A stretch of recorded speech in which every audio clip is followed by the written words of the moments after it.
আমরা চলে যাচ্ছি আজকের অতিথির কাছে। কেমন আছেন আপনি? খুব ভালো আছি আমি।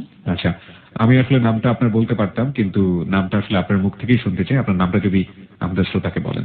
আমি লুনা, আমি ঢাকা থেকে এসেছি আপনাদের সাথে আমার জীবনের কিছু কথা শেয়ার করার জন্য। তো লুনা নামটা আসল নাম না নকল নাম, এই প্রশ্ন কি আমরা যাবো? সেটা না হয় বাদ থাকুক। লুনা আজকে আমাদের এখানে অতিথি হয়ে এসেছেন, এবং লুনা নাম আসল নাম কিংবা নকল নাম সেটা বিষয় না, বিষয়টা হচ্ছে তার জীবনের সত্য গল্পটা আসলে আমাদেরকে কতটা দিতে পারলো। এখানে অনুষ্ঠান শুরু করার আগে আমরা বেশি কিছু জিনিস একটু জেনে নিই। আপনার বয়সটা যদি আমাদের শ্রোতাদেরকে একটু বলতেন। আমি 33। 33। আপনি বিবাহিত অবিবাহিত? বিবাহিত। বিবাহিত। পেশা জীবনে আপনি এখন কি করছেন কিংবা করেছেন, এরকম যদি কিছু জানাতেন আমাদের। আমি এট প্রেজেন্ট কিছু করছি না, বাট আমি একটা ইউনিভার্সিটির লেকচারার ছিলাম। আসলে আমি অনেকগুলোই জব করেছি আমার পেশা জীবনে। ইংলিশ মিডিয়াম স্কুলেও পড়াতাম, ইউনিভার্সিটিতে পড়াতাম, একটা রিসার্চ ইনস্টিটিউটে আমি একটা রিসার্চার হিসেবে কাজ করতাম। ইনফ্যাক্ট আমি পিএইচডি ফেলো ছিলাম আর কি। আপনি পিএইচডি কমপ্লিট করতে পারেন? না, আমি কমপ্লিট করতে পারিনি। ওকে, আপনি পড়াশোনা করেছেন কোথা থেকে? আমি ঢাকা ইউনিভার্সিটি থেকে। কিসে পড়েছেন? আমি গ্রাজুয়েশন কমপ্লিট করেছি। আপনি ঢাকা ইউনিভার্সিটিতে গ্রাজুয়েশন কমপ্লিট করেছেন। আপনি কোন সাবজেক্টে করেছেন? আমি সাবজেক্টটা বলতে চাচ্ছি না, বাট সায়েন্স ফ্যাকাল্টি থেকে। আমি মানে ঢাকা ইউনিভার্সিটিতে যতগুলো টপ সাবজেক্ট আছে তার মধ্যে অন্যতম একটা সাবজেক্ট থেকে আমি সায়েন্স ব্যাকগ্রাউন্ড। ওকে, বুঝতেই পারছেন যে কত হাই প্রোফাইল একজন মানুষকে আমরা আজকে পেয়েছি আমাদের অনুষ্ঠানে, যিনি তার জীবনের গল্প বলবেন। আর আপনি বলছিলেন যে আপনি কিছু কিছু জিনিস গোপন করতে চান। সেটা হচ্ছে যে আপনি যে রিসার্চের কথা বললেন বা যেসব ইনস্টিটিউশনে আপনি কাজ করার কথা বললেন, এগুলো কি আপনি গোপন করতে চান? যাদের নামগুলো কি গোপন করতে চান? আমি হয়তোবা নামটা এক্সাক্ট স্পেসিফিক নামটা বলবো না, বাট যখন বলবো আমি হয়তো বলবো যে ইউনিভার্সিটিতে পড়াতাম, যেতাম, সেটা বলবো। একটা প্রাইভেট ইউনিভার্সিটি? হ্যাঁ, একটা প্রাইভেট ইউনিভার্সিটিতে। নামটা বলবো না আমি। আচ্ছা, এবং তিনি কেন গোপন করতে চাচ্ছেন সেই বিষয়টা আমরা অনুষ্ঠানের গল্পে মনোযোগী হলেই বুঝতে পারবো যে আসলে তিনি কেন গোপন করতে চাচ্ছেন। অবশ্যই তাকে সাধুবাদ জানাতে চাই যে তিনি এমন একটি জায়গা থেকে আমাদের এখানে এসেছেন তার জীবনের গল্প বলার জন্য, শত প্রতিকূলতা মাথায় নিয়ে। সেই জায়গাটা থেকে অবশ্যই তাকে আমাদের সাধুবাদ জানাতেই হবে। চলুন আমরা আপনার জীবনের গল্পে চলে যাই। এবং কোথা থেকে আপনি আসলে শুরু করতে চান? আমি আসলে আমার ছেলেবেলা থেকেই গল্পটা শুরু করতে চাই, কারণ আমার ছেলেবেলাতে আমার জীবনটা কিভাবে কেটেছে সেটা না জানলে লিসেনাররা বুঝতে পারবে না যে আমি জীবনে কোন স্টেজ থেকে কোথায় এসে পড়েছে, আমার জীবনটা কিভাবে টার্ন করেছে। একটা মধ্যবিত্ত পরিবারের মেয়ে, আমরা 2 বোন 2 ভাই ছিলাম। আমার বাবা ব্যবসা করতেন, মা হাউসওয়াইফ ছিলেন। আমাদের 4 ভাই বোনকে আমার বাবা একটা কথাই বলতেন যে আমি তোমাদের জন্য কিছু রেখে যেতে পারবো না, 4টা ছেলে মেয়েকে আমি খুব এডুকেটেড করে রেখে যেতে চাই। ইনফ্যাক্ট আমার বড় বোন একটা ইউনিভার্সিটি লেকচারার, এখনো কাজ করছে। আর আমার বড় বোন, তারপর আমি, তারপর আমার ভাই, 2 ভাই। আমার ইমিডিয়েট ছোট ভাইটা এমবিএ কমপ্লিট করে এখন জব খুঁজছে, তার ছোট ভাইটা পড়ছে কলেজে। চমৎকার একটি ফ্যামিলি। জি, আমার ছেলেবেলাটা খুব সাধারণ ছিল। আমি একটু গুডি গার্ল ছিলাম, মানে একটু শান্ত স্বভাবের, বাবা মার কথা শুনতাম। মানে টাইমটা আমার জীবনটা ছিল এরকম রুটিন ওয়াইজ। সকালে স্কুলে যেতাম, স্কুল থেকে ফিরতাম, তারপর পড়তে বসতাম, ভাত খেতাম, এই। টিভিও খুব একটা দেখতাম না, মানে এরকম একটা ছিলাম আমি। অলসো ক্লাস 1 থেকে ক্লাস 10 পর্যন্ত ফার্স্ট গার্ল ছিলাম। আমাকে মানে বিট করার মতো কেউ ছিল না। আমাদের স্কুলটা ছিল আমাদের ওদিকে, আমাদের বাসার কাছাকাছি, খুব পরিচিত একটা মুখ ছিলাম আমি। যেমন এলাকায়, হ্যাঁ, মেধার জন্য, বিকজ আমি অনেকগুলো অ্যাওয়ার্ড পেতাম। আসলে দেখা যেত প্রত্যেকটা পরীক্ষার পরে। সবচেয়ে বড় কথা, আমি ক্লাস 5-এ যে আগে তো প্রাইমারি স্কলারশিপ আলাদা পরীক্ষা হতো, ওটাতে আমি ট্যালেন্টপুলের বৃত্তি পাওয়া। তারপরে ক্লাস 8-এ যেটা জুনিয়র বৃত্তি, সেটাতে আমি টোটাল ঢাকা বোর্ডে ফার্স্ট হয়েছিলাম। তো এই জন্য আমাকে টিভিতে ইন্টারভিউ নেওয়া হয়েছিল। টিভিতে একটা প্রোগ্রাম হতো ছোটদের, বাচ্চাদের, তো কিশোর কিশোরীদের। তো ওইখানে আমার একটা প্রোগ্রামও হয়েছিল, আমার ইন্টারভিউ নেওয়া হয়েছিল। তারপর এলাকা থেকে সম্বর্ধনা যেটাকে বলে সেটা দেওয়া হয়েছিল, অনেক কিছুই। তখন বুয়েটের ভিসি ছিলেন ডক্টর শাহজাহান, উনি আমাকে প্রাইজ দিয়েছেন, ওনার হাত থেকে আমি প্রাইজ পেয়েছি। তা আমার বাবা খুব প্রাইজ করতেন আমাকে নিয়ে, খুব, মানে সব ভাই বোনদের মধ্যে আমি ছিলাম খুব আদরের। আমি একটা কাশি দিলে আমার বাবার মনে হয় বুকে গিয়ে লাগতো, যে না জানি কি হয়ে গিয়েছে।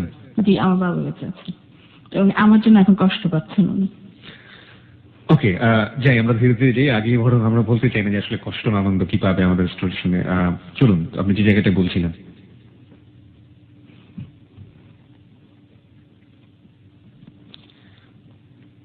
তো আমি মানে মানে ভালো একটা মেয়ে বলতে যা বোঝায়, ভালো একটা স্টুডেন্ট বলতে যা বোঝায়, আমি ওরকম ছিলাম। বন্ধু বান্ধবের কাছে খুব প্রিয় ছিলাম, বাবা মার কাছে, ভাই বোনের কাছে, আত্মীয় স্বজনের কাছে, সবার কাছে আমি খুব প্রিয় ছিলাম, স্কুলের টিচারদের কাছে। তো সবাই বলতো কি এই মেয়েটা জীবনে অনেক কিছু করবে, খুব উঁচুতে উঠবে।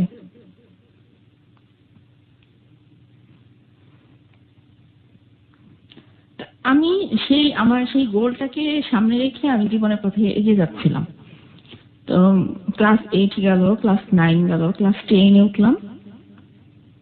এখন দেখতাম যে বন্ধু বান্ধবীরা, মানে যেটা হয় নর্মালি একটা অ্যাডোলেসেন্ট পিরিয়ডে, মেয়েরা ছেলেদের ব্যাপারে একটু আগ্রহী হয়, ছেলেরা মেয়েদের ব্যাপারে আগ্রহী হয়। তো বান্ধবীরা খুব গল্প করতো যে ওই ছেলেটা না আমাকে প্রপোজ করেছে বা চিঠি দিয়েছে বা এই করেছে। তা আমি এই ব্যাপারগুলো অ্যাভয়েড করতাম, কারণ কি আমার মনে হতো যে আমার জীবনে আমাকে পড়াশোনা করে আগাতে হবে, এগুলো করলে আমার পড়াশোনা হ্যাম্পার হবে, আমি ওগুলোতে যাবো না। তো আমার বান্ধবীর এক চাচার বিয়ে হচ্ছে, তো আমাদের সবাইকে দাওয়াত দিয়েছে। তো হলুদে গেলাম শাড়ি টাড়ি পরে, তখন তো কিশোরী বয়স। তো ওর মধ্যে আমার বান্ধবীর এক চাচা পরে আর কি আমাকে বলেন, আমার বান্ধবীকে বলে যে তোমার বান্ধবীকে আমার খুব ভালো লেগেছে, তা আমি তাকে প্রপোজ করতে চাই। বান্ধবীর চাচা? বান্ধবীর চাচা এই বলতে, সেও তখন কিন্তু ইন্টার পড়ছে। ওকে।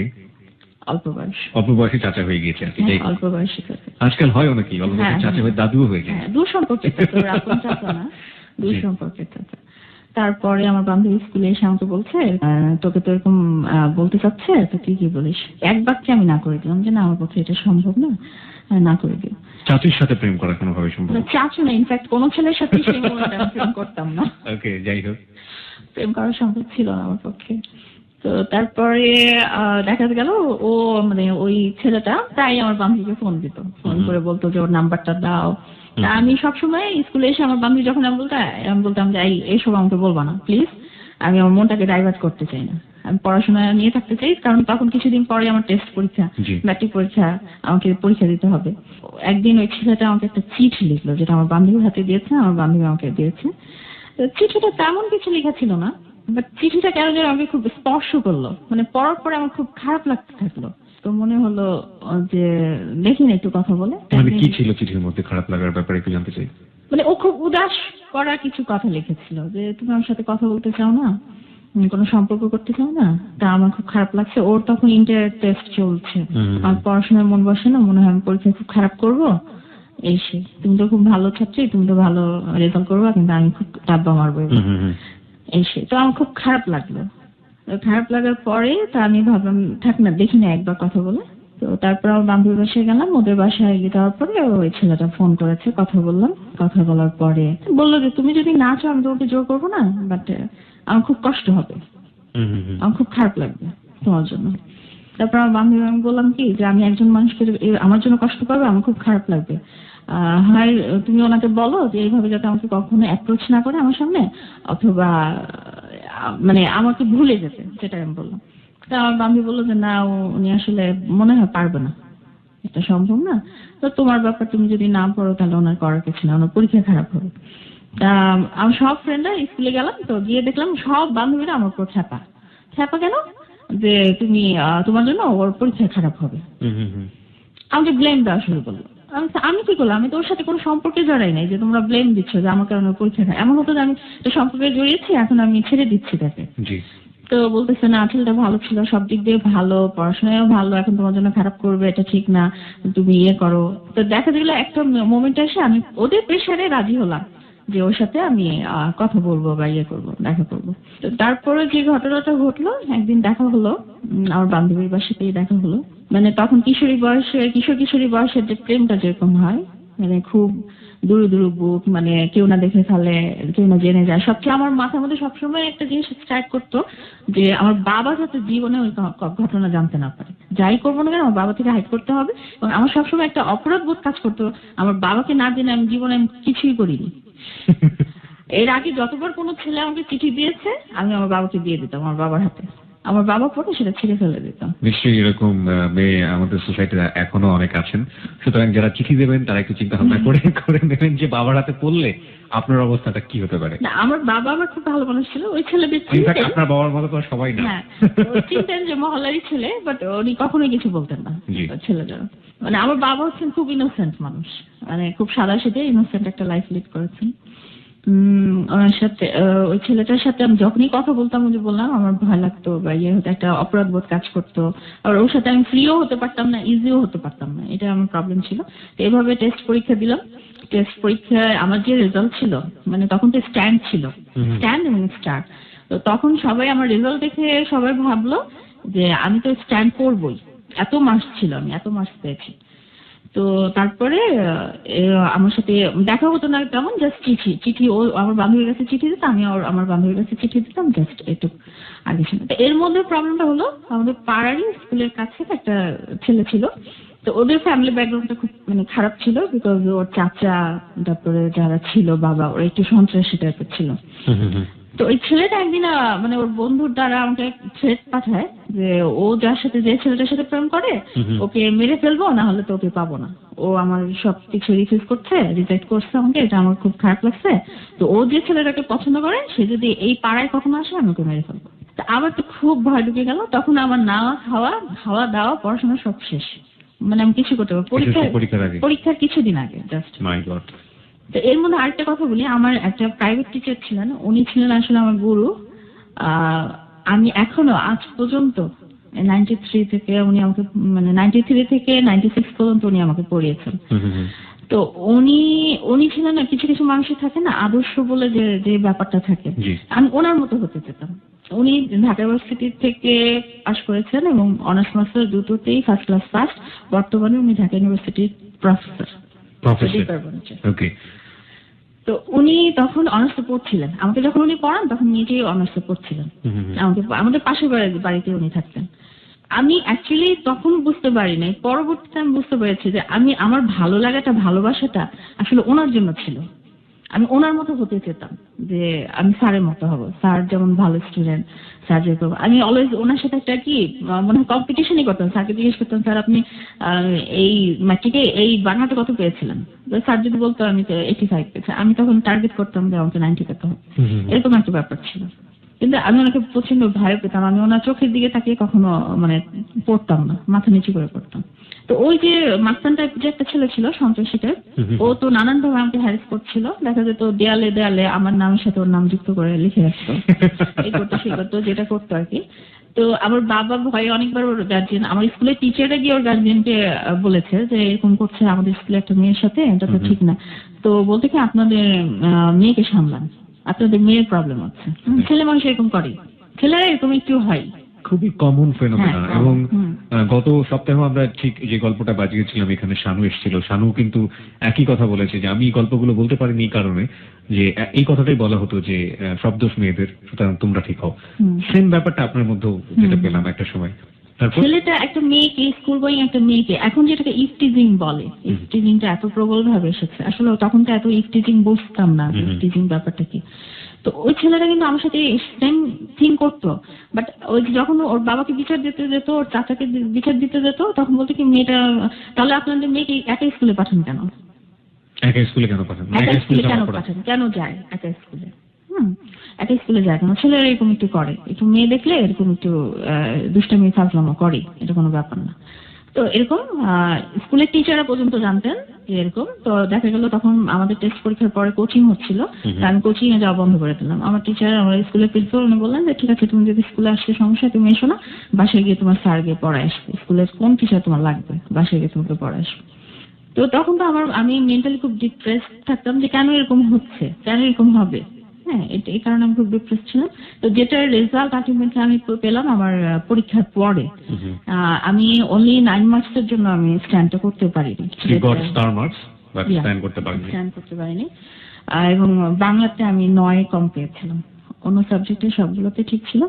এটা ছিল আমার জীবনের আরেকটা মানে হোঁচট খাওয়া বা মানে যেটাকে কষ্টের একটা মুহূর্ত যেটাকে বলে। যেদিন আমার রেজাল্ট বের হয়েছিল, আমার চেয়ে আমার বাবার মানে চেহারাটা বেশি মলিন ছিল, উনি বেশি আপসেট ছিলেন যে এটা কি হলো। তো আমাকে কেউ বাসা থেকে কিছু বলেনি, স্কুলের টিচাররাও কেউ কিছু বলেনি, বাট আমি ভেতরে ভেতরে খুব কষ্ট পেয়েছি। সায়েন্সের ছিলেন তো আপনি, রাইট? জি। কত মার্কস পেয়েছিলেন মনে আছে? এই মুহূর্তে মনে হয় 869।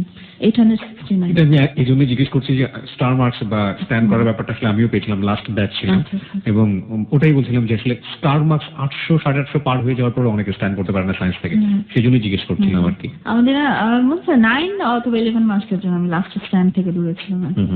আমার ইন্টারে হয়নি, আমার 4 মার্কসের জন্য হয়নি। আচ্ছা, তারপরে যে ঘটনাটা ঘটলো তারপরে তো কলেজে ভর্তি হওয়ার ব্যাপার। এর মধ্যে ওই যে ছেলেটার সাথে আমার মানে হলো, আমার বান্ধবীর চাচা, তো ওর সাথে আমার দেখা সাক্ষাৎ খুব কমে গেল। আমার মানে নিজেকে মনে হচ্ছিল কি যে আমার মনে হয় আমার এই সম্পর্কটার কারণে বা আদার্স যে আমার লাইফে ঘটে গেল ঘটনাগুলো, এই কারণে হয়তো আমার হয়েছে। তা আমি আবার নতুন উদ্যমে শুরু করলাম। তো আমি হোলি ক্রসে ভর্তি হলাম। তো ওই ছেলেটার বাসা আবার ছিল হোলি ক্রস কলেজের থেকে খুব একটা দূরে না।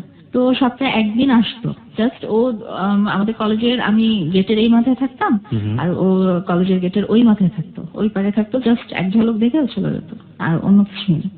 আমি বুঝতে পারতাম এই সম্পর্কটা যে বেশি দূর আগে এগোবে না, আর আমারও ওর প্রতি যে খুব একটা ছিল তা না, জাস্ট ওই যে বললো না বন্ধুদের কথা রক্ষার জন্য ছেলেটা রেজাল্ট খারাপ করবে। তো আলটিমেটলি তাই হলো, ছেলেটা ইন্টার পরীক্ষা দিলে, আমার ম্যাট্রিক পরীক্ষা হলো, ওর ইন্টার পরীক্ষা হলো। তো ইন্টার পরীক্ষায় ও সেকেন্ড ডিভিশন পেলো, যেটা আনএক্সপেক্টেবল আর কি ওর জন্য। তো তারপরে আলটিমেটলি ওর সাথে আমার বেশি দিন সম্পর্কটা থেকে নাই। ইন্টার পরীক্ষার পরেই আসলে আমি মানে ফাইনালি ওকে বলে দেই যে আমি এটা মানে ক্যারি করতে চাচ্ছি না এই রিলেশনটা। ও অনেক মানে আমাকে করে, বোঝানোর চেষ্টা করে আমার বান্ধবী দিয়ে এসে, না আমি এটা ক্যারি করি নাই, বিকজ আমার মনে হতো যে এটা সম্ভব না, কারণ আমার হচ্ছে স্বপ্নটা অন্যদিকে, আমি অন্যভাবে আগাতে চাই। আর হয়তো বা অনেক মনে করবেন আপনি যে আমি কিছুটা হয়তো স্বার্থপরতার কাজ করেছি কিনা, কিন্তু আমার মনে হতো ওর ফিলিংসটাও জেনুইন ছিল না আমার প্রতি। ওর যে ফিলিংসটা যে জেনুইন থাকতো আমি সেটা বুঝতে পারতাম, ছিল না। আর সবচেয়ে বড় কথা, আমি ওকে কোনোদিন কোনো প্রেশার দেইনি যে তুমি পড়াশোনা করো, ভালো জব পেতে হবে, ভালো ক্যারিয়ার করতে হবে, এটা কখনো। আমি ওকে ওর মতো ছেড়ে দিয়েছিলাম। ও দেখা গিয়েছে দিন দিন মানে খারাপ করেছে। তো তারপরে কলেজ পাশ করলাম, স্ট্যান্ড করতে পারিনি, স্টার পেলাম। তা আমি মেডিকেলেও পরীক্ষা দিলাম না, বুয়েটেও পরীক্ষা দিলাম না। আমার একটাই ইচ্ছা, যে আমার স্যার যে ইউনিভার্সিটির প্রফেসর হয়ে গেছেন, মানে তখন তো লেকচারার ছিলেন, পরে পিএইচডি করতে গিয়ে যে মানে মনোবসুতে উনি পিএইচডি করতে গিয়েছিল, মনোবসু স্কলারশিপ নিয়ে। তো আমার মনে হচ্ছিল যে আমার স্যার তো ইউনিভার্সিটি থেকে ফার্স্ট ক্লাস ফার্স্ট, আমাকে ওরকম ইউনিভার্সিটির কোনো সাবজেক্টে ভর্তি হতে হবে আমাকে। তো ইউনিভার্সিটিতে ভর্তি পরীক্ষা দিলাম। আমি প্রথম 100 এর যে 1 থেকে 100 এর মধ্যে আমি ছিলাম। তো আমি যে কোনো সাবজেক্ট নিতে পারতাম। আমার ইন্টারভিউ বোর্ডে আমার স্যার আমাকে জিজ্ঞেস করলেন যে তুমি কি চাও, কোন সাবজেক্টটা চাও। তখন কম্পিউটার সায়েন্স ছিল 1 নম্বর, তারপরে ছিল ফার্মেসি, তারপরে ছিল আর কি। তো আপনি আপনার সাবজেক্টের নাম বললে আমার মনে হয় না কোনো সমস্যা হবে, তারপর আপনি যদি হাইড করতে চান নো প্রবলেম। ওকে, তারপরে আমি চুজ করলাম, আমার সাবজেক্টটা চুজ করলাম। মানে আমি যে সাবজেক্টটা নিলাম এটা হচ্ছে আমরা যখন পড়তাম খুব নিউলি একটা মানে ডেভেলপড একটা নতুন একটা সাবজেক্ট ছিল, তখন ইউনিভার্সিটিতে খুব পপুলার ছিল এবং সবাই বলতো এই সাবজেক্টে পড়লে চাকরির অভাব হয় না, ক্যারিয়ার বিল্ড আপে কোনো প্রবলেম না, সবার যাদের টার্গেট বাইরে যাওয়া তাদের জন্য এটা একটা ফার্স্ট প্রায়োরিটি ছিল এই সাবজেক্টটা। ওই যে প্রতিজ্ঞা করেছিলাম যে আর কোনো ছেলের সাথে কোনো সম্পর্কে জড়াবো না, সেটা আমার বিয়ের আগ পর্যন্ত, আমার জীবনে আমার হাজবেন্ড আসার আগ পর্যন্ত আমি সেই ওয়ার্ডটা আমি নিজের কাছে নিজের প্রতিজ্ঞাটা আমি ভঙ্গ করিনি কখনো। আমার ইউনিভার্সিটি লাইফে না, আমার ইউনিভার্সিটিতে লাইফে আমি বলতে পারবো না যে আমি কারোর প্রতি আমার আসলে আমার উইকনেসই গ্রো করেনি কারোর প্রতি। তো এর মধ্যে একটা ছিল বুয়েটে তো আমার ফ্রেন্ড আমাদের সাথেই, আমাদের ব্যাচমেট। তো ও আমাকে নক করলো সরাসরি বিয়ের জন্য, যে তোমাকে 1 সপ্তাহ, ও আমাকে একদিন ফোন করলো, ফোন করে বলতেছে যে আমি তোমাকে 1 সপ্তাহ সময় দিলাম, 1 সপ্তাহ আমি রোজ তোমাকে ফোন করবো, মনে করাই দিব যে আমি তোমাকে প্রপোজ করছি, তা তুমি 1 সপ্তাহ পরে আমাকে রেজাল্টটা দিবা। ওই যে আমার একটা ভয় কাজ করতো না যে আমি প্রেম করবো না, প্রেম আমাকে আমার জীবনে কিছুই দেয়নি, বরঞ্চ আমি মনে আরো ভালো রেজাল্ট করতে পারতাম সেই সম্পর্কগুলো না করলে, মানে মাথা থেকে ঝেড়ে ফেলে দিতে পারে। তা আমি আর প্রেমের মধ্যে আগাইনি, আমি যাইনি। আমার একটা টার্গেট ছিল আমি অনার্স মাস্টার্স করবো, তারপরে স্কলারশিপ নিবো, বাইরে যাবো, পিএইচডি করবো, এটাই আমার লক্ষ্য। আমার বিয়েটি পরে ব্যাপার, পরে যেটা করবো। তো যাই হোক, অনার্স পাশ করলাম, রেজাল্ট যেটা হলো বলবো না আনএক্সপেক্টেড, আরো ভালো করতে পারতাম। আমি প্রথম দিকেই ছিলাম, মানে মেধা তালিকার প্রথম দিকেই ছিলাম। যেরকম থাকলে ইউনিভার্সিটির লেকচারার হওয়া যায়, ইউনিভার্সিটিতে জয়েন করা যায় ডিপার্টমেন্টে, সেরকম একটা রেজাল্ট আমার ছিল। তো আমরা যে টার্মে ছিলাম সেই টার্ম থেকে শুরু করলো যে 4 বছরের অনার্স কোর্স, টার্মিনাল ডিগ্রি। এটা করে যে কেউ মানে মাস্টার্স না করলেও চলবে, এটা প্রফেশনাল ডিগ্রি দিয়ে দিল আমাদের। আমি চিন্তা করলাম যে আমি একটু রিসার্চ লাইনে চলে যাই, কারণ রিসার্চ লাইনে গেলে আমার পিএইচডির জন্য স্কলারশিপ পাওয়াটা আমার জন্য ইজিয়ার হবে রাদার দেন মাস্টার্স করাটা। তো আমার এক স্যার ছিলেন, উনি একটা রিসার্চ ইনস্টিটিউটে তখনই শিফট করেছেন, নাকি ঢাকা ইউনিভার্সিটি থেকে শিফট করেছেন রিসার্চ ইনস্টিটিউটে। তো ওনাকে আমি গিয়ে বললাম, তো উনি খুব মানে মানে আনন্দের সহিত আমাকে বললেন যে তুমি আমার সাথে কাজ করো, পিএইচডি মানে আপাতত কাজ করতে থাকো, কয়েকটা পেপার হলে। তখন আবার নিয়ম ছিল যে অনার্স এর পরে যদি কেউ পিএইচডি তে হতো, কয়েকটা পেপার লাগতো। আচ্ছা, পেপার, হ্যাঁ আর্টিকেল লাগতো। আর্টিকেল দিলে তারপরে মাস্টার্সটা না করলে হতো, তুমি আর্টিকেলে কাজ করতে থাকো, এটাতে তোমার হতো। তখন মানে আমাদের ইকোনমিক্যাল মানে ফিনান্সিয়াল কিছু প্রবলেম দেখা দিল। প্রবলেম যে আমার বাবার যে বিজনেসটা ছিল সেটা উনি মানে একটু ডাউনের দিকে চলে যাচ্ছিল, উনি লস করছিলেন বছরের পর বছর। পুঁজিটা, মূলধন যেটা বলা যায়, সেটা মানে নীলের দিকে চলে যাচ্ছিল। আমার মাথায় স্ট্রাইক করলো যে আমার বাবা আমাদের জন্য এত কিছু করেছে, তো বাবার এই মানে ক্রাইসিস মোমেন্টে আমার কিছুটা, আমি যদি আমার মাস্টার্সে ভর্তি হই ওনার জন্য একটু বার্ডেন হয়ে যাবে। তো আমি দেখি না, যদি আমার রিসার্চটাও হলো, আমার আর্টিকেল হলো, পেপারও হলো, আমার জবও হলো, স্যালারিও পেলাম, সব দিক দিয়ে আমি পাচ্ছি, আমি জয়েন করি। এটা এই জন্য আমি স্যারের সাথে জয়েন করলাম, কাজ করছিল। অক্টোবরে জয়েন করেছি আমি।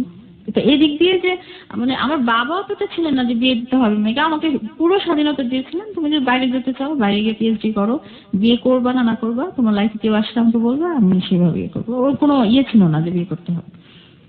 তো যাই হোক, এক স্যারের ওয়াইফ ছিলেন, ওই স্যারটা আমাকে খুব আদর করতেন। তো একটা থাকে না যে মেয়েটা ভালো, বাচ্চাটা ছেলে ভালো আছে, দেখি না এর সাথে বিয়ে হলে কেমন হয়, এরকম। তো ওই আন্টিটা পত্রিকায় একটা বিজ্ঞাপন দেখলাম, যেটা আমার আমার হাজব্যান্ড 9 বছর আমেরিকায় থেকে তখন বাংলাদেশে আসছে, 2004-5 বাংলাদেশে আসছে বিয়ে করার জন্য, মেয়ে খুঁজছে। পত্রিকায় বিজ্ঞাপন ছিল, এবং সেই বিজ্ঞাপনটা কি ছিল একটু বলবেন আমাকে? বিজ্ঞাপন ছিল যে আমেরিকা প্রবাসী, এরকম ওর কোয়ালিফিকেশনের বর্ণনা দিল, ইঞ্জিনিয়ার, এরকম পাত্রীর বয়স এত, পাত্রী খুঁজছে আর কি, এরকম পাত্রী যাচ্ছে। তো আমার সে আন্টিটা মানে পত্রিকার একটা কৌতূহলের বসে একটা ফোন দিয়েছেন, ওই ফোন নাম্বারে দিয়েছেন, দিয়ে একটু আলাপ করেছেন। তো আসলে কি কোইন্সিডেন্টলি দেখা গেল আমার ওই আন্টিটার যে গ্রামের, যে জায়গার, ওর বোনের শ্বশুর বাড়ি, আমার হাজবেন্ডের বোনের শ্বশুর বাড়িটা সেম জায়গায়, একই গ্রামের এবং পাশাপাশি বাড়ি। তো ওই ইয়েতে না আন্টি অনেক কথা বলে ফেলেছেন, ওই পরিচিত হয়ে গিয়েছে, ও বর্ণনা দিচ্ছে অমুককে চেনেন কিনা, ও বলতেছে হ্যাঁ চিনি, এরকম করতে করতে দেখা গেছে আন্টির সাথে অনেক কথা বলছে। আর আমার হাজবেন্ড হচ্ছে খুব মানে কি বলবো, ওর কনভিন্সিং পাওয়ার খুব বেশি, ও মানুষকে খুব সহজে ইয়ে করতে পারে, কনভিন্স করতে পারে, খুব কথা বলে, প্রচুর কথা বলতে পারে, সে এক টানা কথা বলতে পারে সে। তো খুব কথা বললো, আন্টি খুব ইমপ্রেস হয়ে গেলেন, ছেলে তো মারাত্মক ভালো, আমেরিকা থেকে আসছে, কোনো মানে প্রাইড নাই, কিছু নাই, এত ভালো শিক্ষিত একটা ছেলে, কোনো ইয়ে নাই, এত সুন্দর করে কথা বলে। তো এই ছেলেকে বললেন কি, তুমি আমার মেয়ের অফিসে আসো, আমি যাকে বিয়ে দিতে চাই তার বায়োডাটা আমি তোমাকে দিব।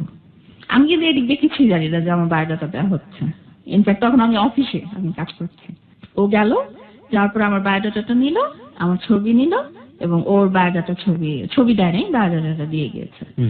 দিয়ে যাওয়ার পরে আন্টিকে বলেছে যে আমি একটু মেয়েটার সাথে কথা বলতে চাই, তো বায়োডাটাতে তো নাম্বার হয়তো বা ছিল না, হয়তো আন্টি দিয়েছেন, আমার তখন মোবাইল ছিল আর কি, তো আমার সেল ফোন নাম্বারটা ও কালেক্ট করে এভাবে। তো আন্টিকে বলে আমি কিন্তু আপনার ভাতিজিরে ফোন দিব। তো আন্টি হেসে বলতেছে হ্যাঁ দিয়ে অসুবিধা নেই, কথা বলো। তো আমি অফিস থেকে বাসায় আসছি, আসার সাথে সাথে দেখলাম মোবাইল আননোন নাম্বার একটা ফোন। তো দেখি আমার হাজব্যান্ড, তখন তো হাজব্যান্ড হয়নি, হবু হাজব্যান্ড আর কি। তো কথা বলছে যে আপনি আমার নাম ধরে বলো, আপনি অমুক বলছেন, যে বলছি যে আপনার বায়োডাটা আমার কাছে আছে। আমার বায়োডাটা আপনার কাছে কিভাবে? আপনার ওই আন্টিটা দিয়েছে। আচ্ছা দিয়েছে কেন, কি ব্যাপার? তো ওর বৃত্তান্ত আমাকে বললো, আমি এত বছর আমেরিকায় ছিলাম, এই করেছি সেই করেছি। আমি করতো আপনাকে কি বলেছিল? ও আমাকে বলছিল ও গ্রাজুয়েশন করেছে আমেরিকা থেকে। ও দীর্ঘ 9 বছর ধরে আমেরিকায় আছে, ওখানে গ্রাজুয়েশন কমপ্লিট করেছে এবং এখন একটা ভালো একটা ফার্মাসিউটিক্যালে জব করছে।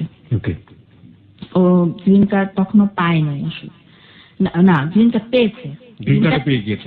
গ্রিন কার্ড পেয়েই ও বাংলাদেশে এসছে, কারণ গ্রিন কার্ড পাওয়ার আগে যদি ও আসতো তাহলে কিন্তু ব্যাক করা যায় না।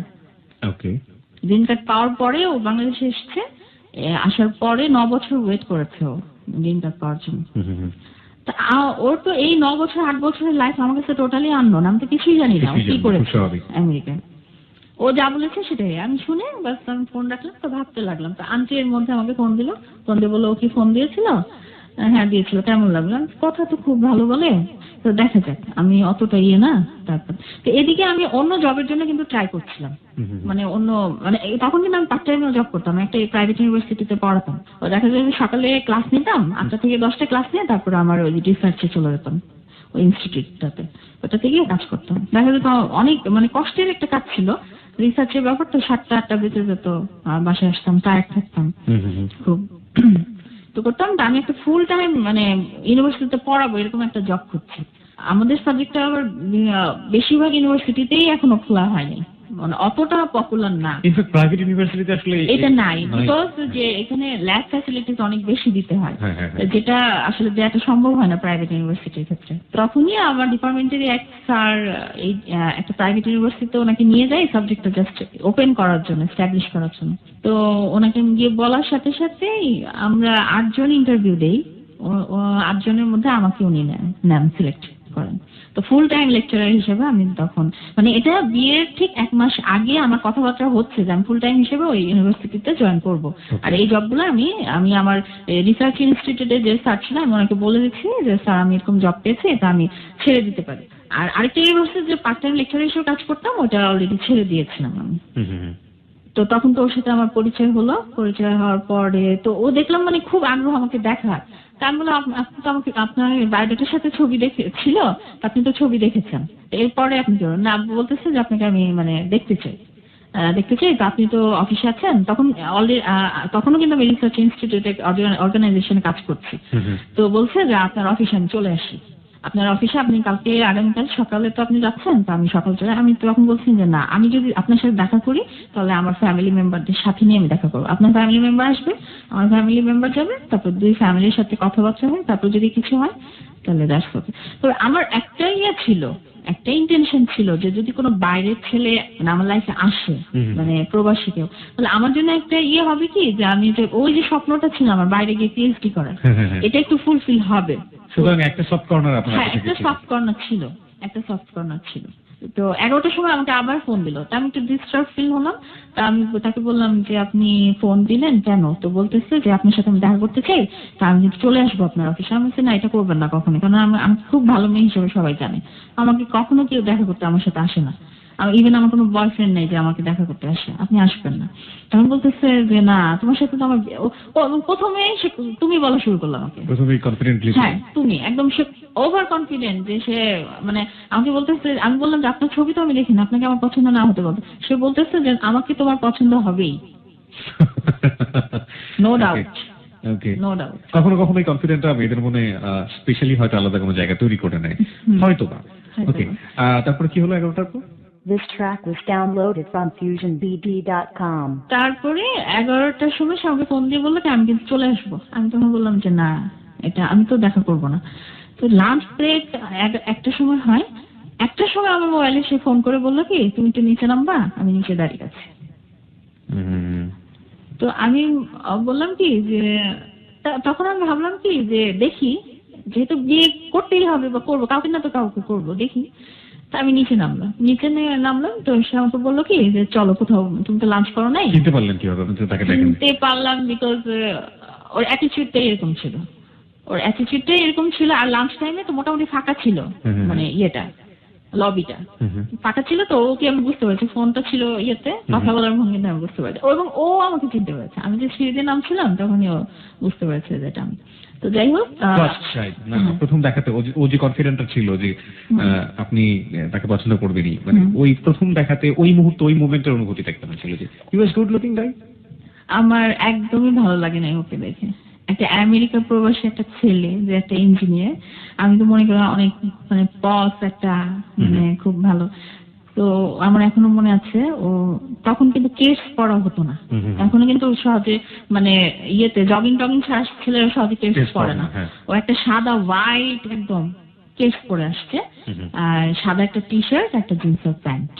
এবং যেটা আমি সবচেয়ে অপছন্দ করি ছেলেদের, মানে এটা আমি সব ছেলেদেরকে ইয়ে করে বলছি না, কার করে স্পেসিফিক কিছু পছন্দ থাকতে পারে, আমার একটু মানে গোফটা অপছন্দ ছিল। যে আমার মনে হতো কি আমি যে ছেলেকে বিয়ে করবো তার যাতে গোফটা না থাকে। ওকে ওকে, না আমি আসলে কয়েকদিন যাবত সেপ্টেক করিনি, হোয়াট এভার ইট ইজ। যাদের গোফ আছে তারা কিছু মনে করবেন না প্লিজ। ওকে, পার্সোনাল চয়েস থাকতেই পারে। তো আমি দেখলাম যে প্রথম ওকে দেখে যে দৃষ্টিটা আমার ইয়ে হলো, আমার মাথায় ইয়ে হলো যে তার গোফ আছে। ও করলো কি, আমি তো বললো কি দেখিনি, মানে এমন পরিচিত ভঙ্গিতে কথা বললো, মনে হয় আমার সাথে ওর অনেক দিনের ফ্রেন্ড। এসে আমাকে বললো, তুমি তো লাঞ্চ করো না, এই মুখটা শুকিয়ে গেছে, তাহলে চলো কোনো রেস্টুরেন্টে বসে একটু খেয়ে নিই, তারপরে কথা বলবো, আগে চলো তো চলো চলো।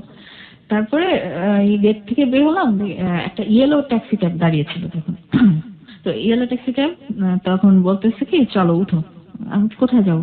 তো আমার ওই অর্গানাইজেশন থেকে, অফিস থেকে গুলশানটা মোটামুটি কাছে। তো বলতেছি চলো গুলশানে কোনো রেস্টুরেন্টে যাই, গিয়ে খেয়ে তারপর ওইখানে বসে কথা বলবো, তোমার কি কি মানে ও এরকম বলতেছে তোমার আমার ব্যাপারে কি কি জানার আছে তুমি জেনে নিও। তো একটা ব্যাপার তখনই আমি লক্ষ্য করলাম যে ও খুব মানে ভোজন রসিক যেটাকে বলে।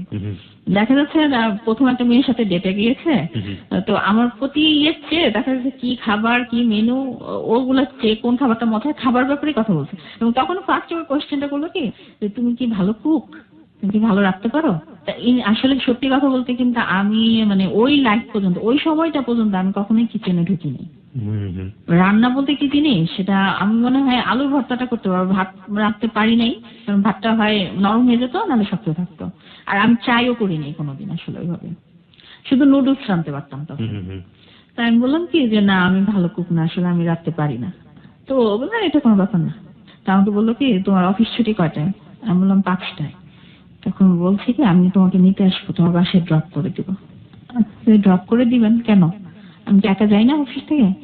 বলে কি যে না আমার তোমার সাথে অনেক কথা আছে, তোমার সাথে কথা আছে, তো এটা যেতে যেতে বলবো। ওকে, এই কথাটা কোন কথা এবং এই কথা আসলে কি ছিল সেটা আমরা জানবো, তবে মাত্র 2 মিনিটের সংবাদের বিরতি আছে। সংবাদের বিরতির পরপরই আপনারা নিশ্চয়ই জানেন যে রাত 12টার সংবাদ এখন মাত্র 2 মিনিট। আমরা আজকে লুনার গল্প শুনছি। লুনা তার জীবনে কি কি করেছে, তার জীবনের সবচাইতে অনুভূতিময় যে জায়গাটা সেটা আমাদের সাথে আজকে ভাগাভাগি করছে। লুনার আজকে একটা বিশেষ বৈশিষ্ট্য আছে এখানে, যেটা হচ্ছে খুবই পড়াশোনায় অত্যন্ত মেধাবী একজন ভালো স্টুডেন্ট ছিল, এবং স্টুডেন্ট ছিল বলা ঠিক যাবে না, কারণটা হচ্ছে স্টুডেন্ট আমি বলবো। এবং একই সাথে সে যে জবগুলো করেছে সেগুলো খুব ভালো এবং খুব মেরিটোরিয়াস স্টুডেন্ট না হলে এটা করা যায় না। সে বলা যেতে পারে যে একটা প্রাইভেট ইউনিভার্সিটি সে লেকচারার ছিল, একটা না প্রায় দুটো। এবং যে সে যে প্রতিষ্ঠানে গবেষণা করেছে সেই প্রতিষ্ঠানটা খুবই পৃথিবী বিখ্যাত প্রতিষ্ঠান, এবং একই সাথে সে যে বিশ্ববিদ্যালয়ে পড়াশোনা করেছে বাংলাদেশের শ্রেষ্ঠ বিশ্ববিদ্যালয়, খুবই ভালো মেধাবী ছাত্রী। এরকম একজন মানুষের জীবনের গল্প আমরা কান পেতে শুনবো রাত 2টো পর্যন্ত। আশা করছি আমাদের সাথেই থাকবেন। সংবাদের বিরতি নিচ্ছে।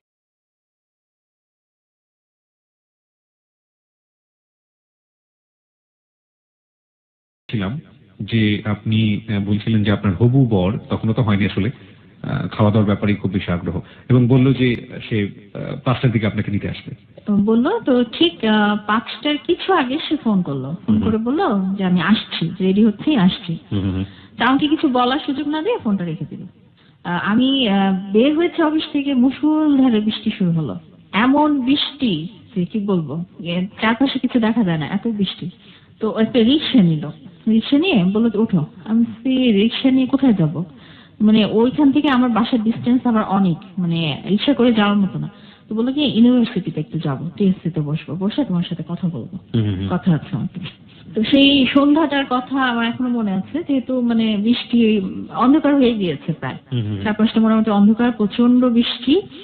তো একটু ভিজেই আসলে রিক্সা উঠলাম দুজনে, রিক্সা করে কেন জানি না সেই মোমেন্ট আমার খুব ভালো লাগছিল আসলে। আমার মনে হয় এটা একটা কারণ হতে পারে যে আমি পুরোটা আমার ইউনিভার্সিটির লাইফ বলেন বা সেই মোমেন্টে আমি আসলে কোন ছেলের আমার জীবনে আসে নাই তখন, মানে আমি একটু মানে ছেলে বিবর্জিতই ছিলাম। সেই মোমেন্টটা আমার মনে হচ্ছিল খুব রোমান্টিক একটা মোমেন্ট আমার কাছে। খুব ভালো লাগছিল, ওয়েদারটা অনুকূলে ছিল। ওয়েদারটাও ভালো ছিল। তো ও দেখা যাচ্ছে কি ওই বকবক করছে, ওই আমেরিকা কি করেছে, এটা করেছে, অমুক প্রফেসর, আর খুব স্মার্ট আর ক্লেভার ছিল তো। মানে ওর লুক দেখে কেউ বলবে না ও খুব স্মার্ট, বাট কথা শুনলে যখন টোন শুনবে তখন মনে হবে যে is a smart guy. Okay, so tone একটা ম্যাটার করে। হ্যাঁ, টোন একটা ম্যাটার করে। টোনটা মাশাআল্লাহ আসলে ভালো, অনেক ভালো। আমার হাজবেন্ড বলে বলছি না। ওকে, আমাকে একটু বলবেন মানে উনি পেশায় কি করেন, শুধুমাত্র এটুকু বললেই হবে, এবং আপনি যদি এক্সাক্টটা বলবেন না আমি জানি, একটু বুঝিয়ে দিলেই হবে, যেহেতু টোনের ব্যাপারটা ও এসছে। একটা মিডিয়াতে আছে। ওখানে কি টোনের ব্যাপার জড়িত? হ্যাঁ, টোনের ব্যাপার জড়িত, তার মানে- গলার কারুকার্যেই কাজ করে। তার মানে রেডিও ব্যাপারটা অবশ্যই রেডিও, এছাড়া তো আর কিছু না। একদম। ওকে, আমার মনে হয় যে যেহেতু উনি ডিটেল বলছেন না, আমি একটু পরিষ্কার করে নিতে চাই আমাদের শ্রোতাদের কাছে। আমার মতো করে আমি যতটুকু বুঝেছি, একটু কারচুপি করেই ব্যাপারটা প্রকাশ করতে হবে, কারণ কারচুপি করা যথেষ্ট যুক্তিযুক্ত। এই গল্পটা শেষ পর্যন্ত শুনলে আসলে বুঝতে পারবেন যে কারচুপি করার প্রয়োজন ছিল, এবং লুনা আসলে যে জায়গাটা থেকে সাহস করে এখানে এসে গল্পগুলো বলছে, এইরকম সাহস লাখে একজন মানুষের আছে কিনা যথেষ্ট সন্দেহ আছে। সুতরাং কারচুপি এখানে প্রয়োজনীয়। তার হাজবেন্ড আসলে কোন একটি মিডিয়াতে কাজ করেন, অবশ্যই অফকোর্স মিডিয়া, কারণ মিডিয়া বলতে পেপার, পত্রিকা, টেলিভিশন, রেডিও বোঝানো হয়। তিনি আসলে একটা রেডিওতে কাজ করেন, এবং সেটা আমরা আর বিস্তারিত নাই বা বললাম, সেখানে কণ্ঠের কারুকাজ জড়িত। ওকে, তারপর? তো আমার খুব ভালো লাগছিল সময়টা। তো গিয়ে আমরা বসলাম টিএসসিতে। টিএসসিতে ওই যে সিঁড়িটা আছে না, আমি সিঁড়িটাতে গিয়ে বসলাম। তো আমাকে তখন মাগরিবের আজান দিচ্ছে, ও আমাকে হঠাৎ করে বললো কি, তুমি একটু বসবা, আমি নামাজটা পড়ে আসি। যখন এই কথাটা বললো না, আমার মনে হলো কি, মানে এই কথা দিয়ে মানে ও আমাকে ইমপ্রেস করে ফেললো। আমার একটা ধারণা ছিল কি, যে আমেরিকা থেকে এসছে এত বছর, মানে ও তো অন্যরকম হবে, একটু উল্টাপাল্টা টাইপের হলেও মানে আমি অবাক হতাম না। তো যখন বললো না একটু তুমি একটু বসবা, খুব মানে নরম সুরে বললো, তুমি একটু বসবা, তোমাকে বসতে কষ্ট হবে, আমি একটু নামাজটা পড়ে আসি দৌড় দিয়ে। তো নামাজ পড়তে চলে গেল। তো সেই মোমেন্টে আমি বসে বসে ভাবছিলাম যে যে ছেলে এতদিন এত বছর আমেরিকায় ছিল, তার মধ্যে এই অ্যাটিচিউডটা, এই ধর্ম ভীরুতা, মানে ও তো পরে গিয়ে কাজে নামাজটাও পড়তে পারতো। পড়লো না, যেহেতু মানে নামাজটা আদায় করলো, আদায় করে আসলো, তখন মানে আমি অনেকটা ইমপ্রেস হয়ে গিয়েছে। So I got a good guy. যে সে ভালো মানুষ। আর রিক্সায় বসে তো যে কথাগুলো বলছিল সেগুলো সব পজিটিভ। আমি এটা করেছি, আমি এটা করেছি, আমি আমেরিকাতে থাকি, জীবনে আমি কখনো কোনো বারে যাইনি, কোনো নাইট ক্লাবে যাইনি। আমি যেখানে থাকি সেখান থেকে মানে লাস ভেগাস খুব কাছে, বাট আমি লাস ভেগাসের জীবনেও যাইনি। এই টাইপের কথাগুলো বলছিল, যে আমি খুব কনজারভেটিভ ফ্যামিলির একটা ছেলে। আমার বাবা ওর বাবা আসলে একটা সরকারি জব করতেন, আমার শ্বশুর সরকারি জব করতেন। তো আমরা খুব ধার্মিক, মানে ধর্মভীরু ফ্যামিলির এক ছেলে আমরা। এই অনেক বছর আমেরিকায় থেকেছি, পড়াশোনা ছাড়া আমি কিছুই করিনি জীবনে। আমার অ্যাচিভমেন্ট একটাই, আমি পড়াশোনা করেছি। তো আমাকে আরেকটা রিক্সা নিলাম, একদম বাসা পর্যন্ত আমাকে, আমার বাসায় গেটে নামিয়ে দিয়ে তারপর বাসায় ব্যাক করলো। তো বাসায় ব্যাক করলো। তো সেই রাতটা, সেই সন্ধ্যাটা, সেই মোমেন্টটা চলে গেল, তখন আমার একটু খারাপ লাগতে শুরু করলো। আমার মনে হয় আরেকটু ওর সঙ্গটা পেলে ভালো লাগতো, আর কিছুটা সময় থাকতে পারতাম সাথে। একদিক দিয়ে খুব ভালো লাগছে, আরেকদিক দিয়ে একটু মন খারাপ লাগছে। তো যাওয়ার পরে চেঞ্জ করলাম, করার পরেই ও আবার ফোন দিল, কি করছো? এটাই করছি। আমার কথা ভাবছো না? আপনার কথা? হ্যাঁ ভাবছি। তো বলছে ভাবতে বাধ্য তুমি, তুমি ভাবতে বাধ্য। আমার চোখগুলো তুমি দেখেছো? সবাই না আমার চোখের অনেক প্রশংসা করে, আমার চোখ অনেক সুন্দর। তুমি তো কিছু বললা না, আমার চোখ অনেক সুন্দর না? জানো, মেয়েরা আমাকে পছন্দই করে শুধু চোখ দুটোর জন্য। তা আমি কিছু বললাম, মানে আমার আমি আর ও হচ্ছে কি বিপরীত ক্যারেক্টার। আমি খুব শাই ফিল করি, সহজে কথা বলি না। এখন যেভাবে আমি বলছি, আমি গত 5 বছর আগে এভাবে এরকম ছিলাম না। ও দেখা গেল কি বিপরীত ক্যারেক্টার। তো যারাই আমার মনে হয় কি চুপচাপ কথা কম বলে, তারা মানে অপরপক্ষে শুনতে পছন্দ করে। তো ও যে কথাগুলো বলতো না, আমার খুব ভালো লাগতেছিল তখন শুনতে। আর ও একটানা কথা বলতে পারে, একটানা। এমনও রেকর্ড আছে, ওর সাথে আমি টানা 13 ঘন্টা কথা বলেছি, 13 ঘন্টা। এবং এর মধ্যে আমি বেশিরভাগ সময় চুপ, ও কথা বলেছে। তো যাই হোক, কথা বলছে এরকম শুনছি সব গল্প। ইউনিভার্সিটির অমুক প্রফেসর, অমুক ইউনিভার্সিটির আমেরিকান, অমুক ইউনিভার্সিটির অমুক টিচার আমাকে একটা রেকমেন্ডেশন লেটার দিয়েছিল, ওই লেটারটা আমি তাকে নিয়ে আসবো তোমাকে দেখাতে। এই করতে পারতাম আমি একটা ফার্মাসিউটিক্যালে আছি। তারপর আমি ওর বায়োডাটাটা খুলে বাসায় দেখলাম। বায়োডাটা আসলে ইমপ্রেসিভ, মানে যে কেউ দেখলে ইমপ্রেস হবে বায়োডাটাটা দেখে। তবে একটা কথা আমাকে বলেছিল যে আমার কিন্তু পয়সা নেই। তখন আমি বলেছিলাম যে আমি কিন্তু কোনো ছেলেকে পয়সা দেখে বিয়ে করবো না, আমি জাস্ট তার কোয়ালিফিকেশনটা দেখবো, আর তার মনটা দেখবো, যে তার মনটা কেমন, তার ক্যারেক্টারটা কেমন। এই কথাটা আমি তাকে বলেছিলাম। আর আমি বলেছিলাম যে দেখেন আমার বাবা মা খুব মানে সহজ সরল টাইপের, তো আমার উপরই ডিসিশন হবে আমি তাকে বিয়ে করবো। তখন বললো কি তাহলে তো এটা মানে খুব ভালো হয়, তোমার বাবা আমার ডিসিশন যখন তোমার উপর চাপাই দিবে না তখন খুব ভালো হয় তোমার ডিসিশনে, তাহলে তো তোমাকে ইমপ্রেস করলে তোমার সাথে আমার বিয়েটা হয়ে যাবে। তো এরকম গেল। তারপরের দিনও এরকম মানে দেখা যাচ্ছে 1 মাসের ভিতরে আমার মার্চ মাসের 28-29 তারিখ ওর সাথে দেখা হয়েছে। এই এপ্রিল মাসটা পুরোটাই দেখা গেছে সপ্তাহে 1 দিন বা 2 দিনও আমার অফিসে আসতো, দেখা হতো কথা হতো এরকম। তো মাঝখানে ওই যে আমার আন্টি যে বিয়েটা মানে বায়োডাটাটা দিয়েছেন, তো দেখা গেল কি ওনার কথা শুনলে ও একটু মানে খেপে যায় আন্টির কথা শুনলে? আন্টির কথা শুনলে।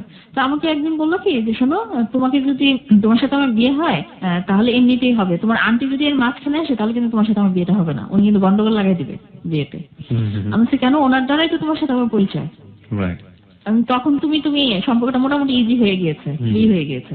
মানে দেখতাম কি শুধু আন্টির কথা এড়াই চলতো। আমি বললাম যে তুমি তো আরো ওকে আন্টিটাকে বেশি আনতে চাইবা আমাদের যদি কিছু হয়, বিকজ যে তোমাদের গ্রামের বাড়ি ওদের গ্রামের বাড়ি একদম পাশাপাশি, তোমাদেরকে চেনে খুব ভালো করে। আর তোমার বোনের শ্বশুর বাড়ির সাথে ওনাদের খুব ভালো লিঙ্ক আছে আর কি। তো বলছে না ওরা আসলে মানুষ ভালো না, দেখবা যে বিয়েতে একটা প্রবলেম করবে, তোমার সাথে আমার বিয়েটা হতে দিবে না, ওরা খুব জেলাস।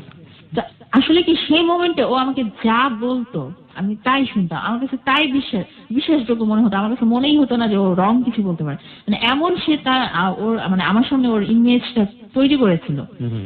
ও যেটা বলতো আমি মনে করতাম কি সেটাই। আর সবচেয়ে মনে হতো কি যে ছেলে 5 ওয়াক্ত নামাজ একবেলা কাজে করে না সে কখনো মিথ্যা বলতে পারে না, কাউকে ধোঁকা দিতে পারে না, কারোর সাথে বেইমানি করতে পারবে না, এই বিলিফটা আমার ছিল। একবার হলো কি আমার আন্টি আমাকে মানে ফোন করে বললো কি যে তুমি কি ওর সাথে দেখা করেছো? তা আমি বললাম সত্যি কথা বললাম যে জি আন্টি দেখা করেছি, ও আমার অফিসে এসেছিল। তো তোমার কেমন লেগেছে?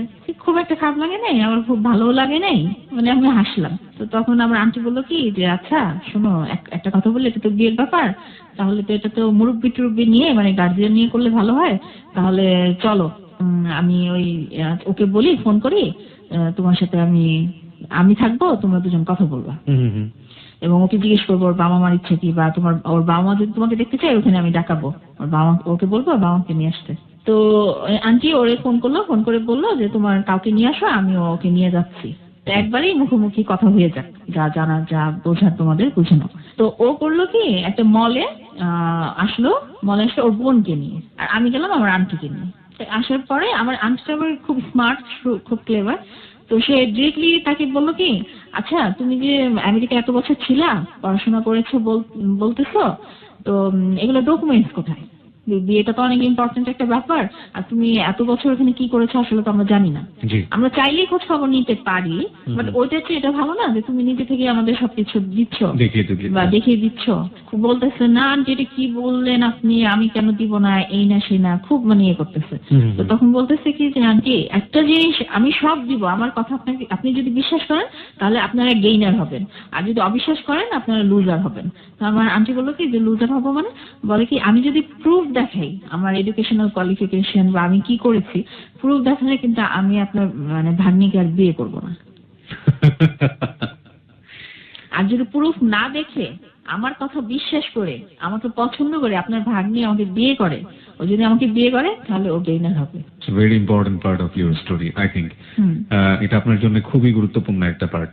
ওকে, তার আগে তো আপনি মোটামুটি অ্যাফিলিয়েটেড হয়ে গিয়েছেন মনের দিক থেকে। হ্যাঁ, মনের দিক থেকে অনেক ব্যাপার মানে অনেকটা ইয়ে হয়ে গিয়েছে আসলে। তো তারপরে এই কথাটা যখন বললো, তো বলার পরে তো আমার আন্টি বললেন কি আচ্ছা ঠিক আছে বাবা, তাহলে তোমার আব্বা আম্মাকে তো আনলা না? তো ও বললো কি যে এখান থেকে আমাদের বাসা তো বেশি দূরে না, আমার আব্বা আম্মা আমার বোনের বাসাতে আছে, চলেন আন্টি আমি দেখা করে আসি, মানে খুব উৎসাহ নিয়ে। তা আন্টি বললো কি চলো যাই দেখা করে আসি, মানে আমার হাত ধরে একটু মানে ইশারা করলেন চলো যাই দেখে আসি। তা আমি একদম এটার বিরুদ্ধে ছিলাম যে আমি যাবো কেন, আমি তো মেয়ে, ওর বাবা মা আসবে আমার বাসায় যেটা নর্মালি হয়, হ্যাঁ আমি যাবো কেন। তো আমার আন্টি বললো কি চলো কিছু হবে না চলো। তা আমাকে এটা বললো, একটা ট্যাক্সি নিল, নিয়ে আমরা ওর বোনের বাসায় গেলাম। ওখানে ওর বাবাও ছিল, মা ছিল, ওর বোন ছিল, ওর বোনের হাজবেন্ডটাও ছিল। তো বসলাম, বসার পরে খুব টুকটাক কথা হলো, মানে আমাকে তেমন কিছু ওর বাবা মা জিজ্ঞেস করে নাই। ওর বাবা মাকে ডাক দিল, বললো এই যে এরকম। তারপরে দেখা গেল আন্টির সাথেই ওরা কথা বলছে, কনভারসেশন চলতেছে, ওর দেশের অমুককে চেনেন কিনা, অমুক বাড়ির অমুক এটা করতেছে, দেখা গেছে পরিচিত বের হয়ে গিয়েছে। তো কথা বলে আমরা ব্যাক করলাম, বাসায় ব্যাক করলাম। তা আন্টি আমাকে পরে ফোন দিয়ে বললো যে কি মনে হলো তোমার? আমি বললাম যে কি মনে হলো সেটা না, মানে তখন আমার মনে হচ্ছে কি আসলেও মনে হয় আন্টি থাকলে আমার বিয়েতে একটা গ্যাঞ্জাম লাগবে। উনি এত কিছু দেখতে চাচ্ছেন কেন, এত ডকুমেন্ট, আন্টিকে আপনার অপোনেন্ট বা শত্রুর মতো কিছু একটা মনে হয়। হ্যাঁ মানে অত বেশি না, তারপর মনে হচ্ছে উনি একটু পেঁচাচ্ছেন আসলে বেশি। তো ও তো প্রায় রোজই ফোন দিত, রোজ রাত্রে অনেক ঘন্টার পর ঘন্টা কথা হতো, ঘন্টার পর ঘন্টা হিস্ট্রি বলতো। আর ওর হিস্ট্রিটা হচ্ছে কি, ও আমেরিকা যাওয়ার আগে অনেকদিন মানে মিডিয়াতে কাজ করেছে, পত্রিকায়, একটা পত্রিকা অনেকদিন ফ্রিল্যান্স কাজ করেছে। তো ওগুলার একটা রাজনৈতিক যে ওর ব্যাকআপ ছিল, একটা স্ট্রং ব্যাকআপ, ওগুলা বলতো। একটা মানে আমাদের বাংলাদেশের যে দুইটা প্রধান রাজনৈতিক দল আছে, এই একটা রাজনৈতিক দলের সাথে ও একদম ডিরেক্টলি ইনভলভ ছিল খুব ভালোভাবে। এবং ওই রাজনৈতিক দলের উঁচু সারির কয়েকটা নেতা একদম ও ডান হাত ছিল, এটা মানে আমেরিকা যাওয়ার আগে। আসলে ও যে আমেরিকায় যেতে পেরেছে, আমেরিকায় গিয়ে থাকতে পেরেছে, এটার একমাত্র মানে কারণ হচ্ছে ওই নেতারা ওকে অনেকভাবে হেল্প করেছে, আসলে ভিসার ব্যাপারে টাকা পয়সা দিয়ে হেল্প করেছে। তো ওই গল্পগুলো সে পড়তো, যে তুমি তো জানো না আমার হোল্ড কত, আমার ব্যাকআপ কতটা গভীর, আমি এই করেছি, আমি রাষ্ট্রীয় প্রোগ্রাম অ্যাটেন্ড করতাম, আমি লাইভ কমেন্টারি দিতাম, আমি এত বছর সাংবাদিকতা করেছি, এটা করেছি। আমার মনে হতো কি, আর এই আমি মানে উইথ মাই মানে ডিপ রেসপেক্ট আমি বলতে চাচ্ছি, এই যে মানে জার্নালিজম বা জার্নালিস্ট এই প্রফেশনটার প্রতি কিন্তু সবারই একটা ইয়ে থাকে, মানে কি বলবো, একটা রেসপেক্ট যেটাকে বলে, যে সবাই অনেক কিছু করতে পারে, বাট এই প্রফেশনের মানুষগুলা একটু মানে ডিসঅনেস্ট, টোটালি ডিসঅনেস্ট কখনোই হবে না, বা রং ইনফরমেশন কখনোই দিবে না, এরকম একটা বিলিভ ছিল। তবে এখন তো শুনি অনেক ইয়েলো জার্নালিজম হচ্ছে, অনেক কিছুই হচ্ছে। আর প্রতিটা ও একটা ব্যাপার আমি মানে লক্ষ্য করেছি, ও কোনো একটা বিষয় যদি অল্প জ্ঞানও থাকে, এটা কেউ ধরতে পারবে না, খুব সুন্দর করে নিজেকে হ্যাঁ উপস্থাপন করতে পারে এবং ইমপ্রেস করতে পারে যে আমি এই ব্যাপারটা অনেক জানি। তো এর মধ্যে ওর ভাই এবং ভাবিকে নিয়ে একদিন আসে মলে, আমাকে বলে তুমি অফিস শেষ করে চলে আসো। তা আমি গেলাম, তো ওর ভাই আমাকে ডিরেক্টলি বলছে কি, শোনো তোমরা বিয়ে করবা, চলো আজকে তোমাদের বিয়ে করে দিই। আমি এইভাবে বিয়ে করবো কেন, আমি কি ওর সাথে কি আমার একের অনেক বছরের, বা আমার বাবা মা রাজি না, ওর বাবা মাও রাজি না, এরকম একটা সিচুয়েশনে আমরা এখন কোনো উপায় নেই, আমি বিয়ে করবো। ভাইটা বলছে কি, ও তো চলে যাবে, চলে গেলে কিন্তু সহজে আর আসা যায় না, তুমি কিন্তু অনেক বড় একটা জিনিস লুজ করবা। তো তুমি এক কাজ করো, যদি বিয়ে না করতে পারো তাহলে আজকে আংটি তোমরা চেঞ্জ করো। তো আমি বললাম আংটি যে মানে রিং যে চেঞ্জ করবো, এটা তো কোনো ইয়ে নাই, আমি তো যে কোনো মুহূর্তে অস্বীকার করতে পারি, ও যে কোনো মুহূর্তে অস্বীকার করতে পারে। তো বলছে তাহলে কি তুমি কিসই করবে না? মানে ওর ভাই কিন্তু এর মধ্যে অনেকবার আমাকে ফোন দিয়ে আমাকে ইমপ্রেস করার চেষ্টা করতো, মানে ওর কথাগুলো ওর ভাই বলতো, বলে কিনা আমি তো ওকে চিনি, আমার ভাই তো, আমি বুঝি ওকে, তো ও যদি এবার মানে তোমাকে বিয়ে করতে না পারে তাহলে মনে হয় না আর ব্যাক করবে, খুব কষ্ট করবে। মানে আমাকে যে ইমোশনালি ইয়ে করছে পুরো ফ্যামিলি মিলে, এটা আমি তখন আমার মনে হতো কি আসলে মনে ও আমাকে খুব পছন্দ করে ফেলেছে, ভালোবেসে ফেলেছে, তো বিয়ে করলে আমাকে করবে। বললাম না, আমার বাস্তব বুদ্ধিটা খুব কম ছিল। মানে অনেকে মনে করবে যে এরকম একটা মেয়ে এত এডুকেটেড, এত প্রফেশনাল জব করেছে, খুব স্মার্ট মনে হয়, কিন্তু বুদ্ধির দিক দিয়ে আমি আসলে খুব কম ইয়ে ছিলাম, ইম্যাচুরি মনে হচ্ছিলাম। আপনার যে ব্যাপারগুলো ঘটছে, আপনি কি আপনার ফ্যামিলিতে জানিয়েছিলেন যে এরকম একটা ব্যাপার হচ্ছে? হ্যাঁ হচ্ছে, আমার বাবা মা তো জানে, আমার বোন জানতো, আমার বড় বোন জানতো যে একটা ছেলের সাথে। তারা কি বলতো, সাপোর্ট করতো? তাদের শুধু একটা কথা ছিল, যেমন আমার বড় বোনটা, আমার বাবা মা তো ওরকম এই বিষয়টাই ছিল না, আমার বড় বোন, আমার বড় যে ভাইটা ছিল, সে বলতো কি যে ঠিক আছে সবকিছু শুনলাম, সবকিছু ওকে, কিন্তু ওই যে আন্টির কথাটাই বলতো, ছেলেটাকে বলো তার ডকুমেন্টস গুলো, প্রুফ গুলো দিতে। আমার বোনটাও ভালো বলেছে, লজিক্যাল একটা কথা, যে ও যেখানে জব করে ওর ফোন নাম্বারটা একটু দিতে বলে আমি একটু কথা বলবো। তা আমি ওরে ফোন করে যখন বললাম আমার বোন অফিসের নাম্বারটা চাচ্ছে একটু ফোন করবে, তখন সে খুব রাগ হলো, বিশ্রী ভাষায় বললো কি, তুমি কি আমাকে ফ্রড মনে করো, তোমার ফ্যামিলি কি আমাকে ফ্রড মনে করে, যে তোমরা আমার ফোন নাম্বার চেয়ে এখন ওইখানে ফোন দিবা? এটা কি বাংলাদেশ যে যেখানে সেখানে ফোন দিয়ে একজনের সম্বন্ধে জানা যায়?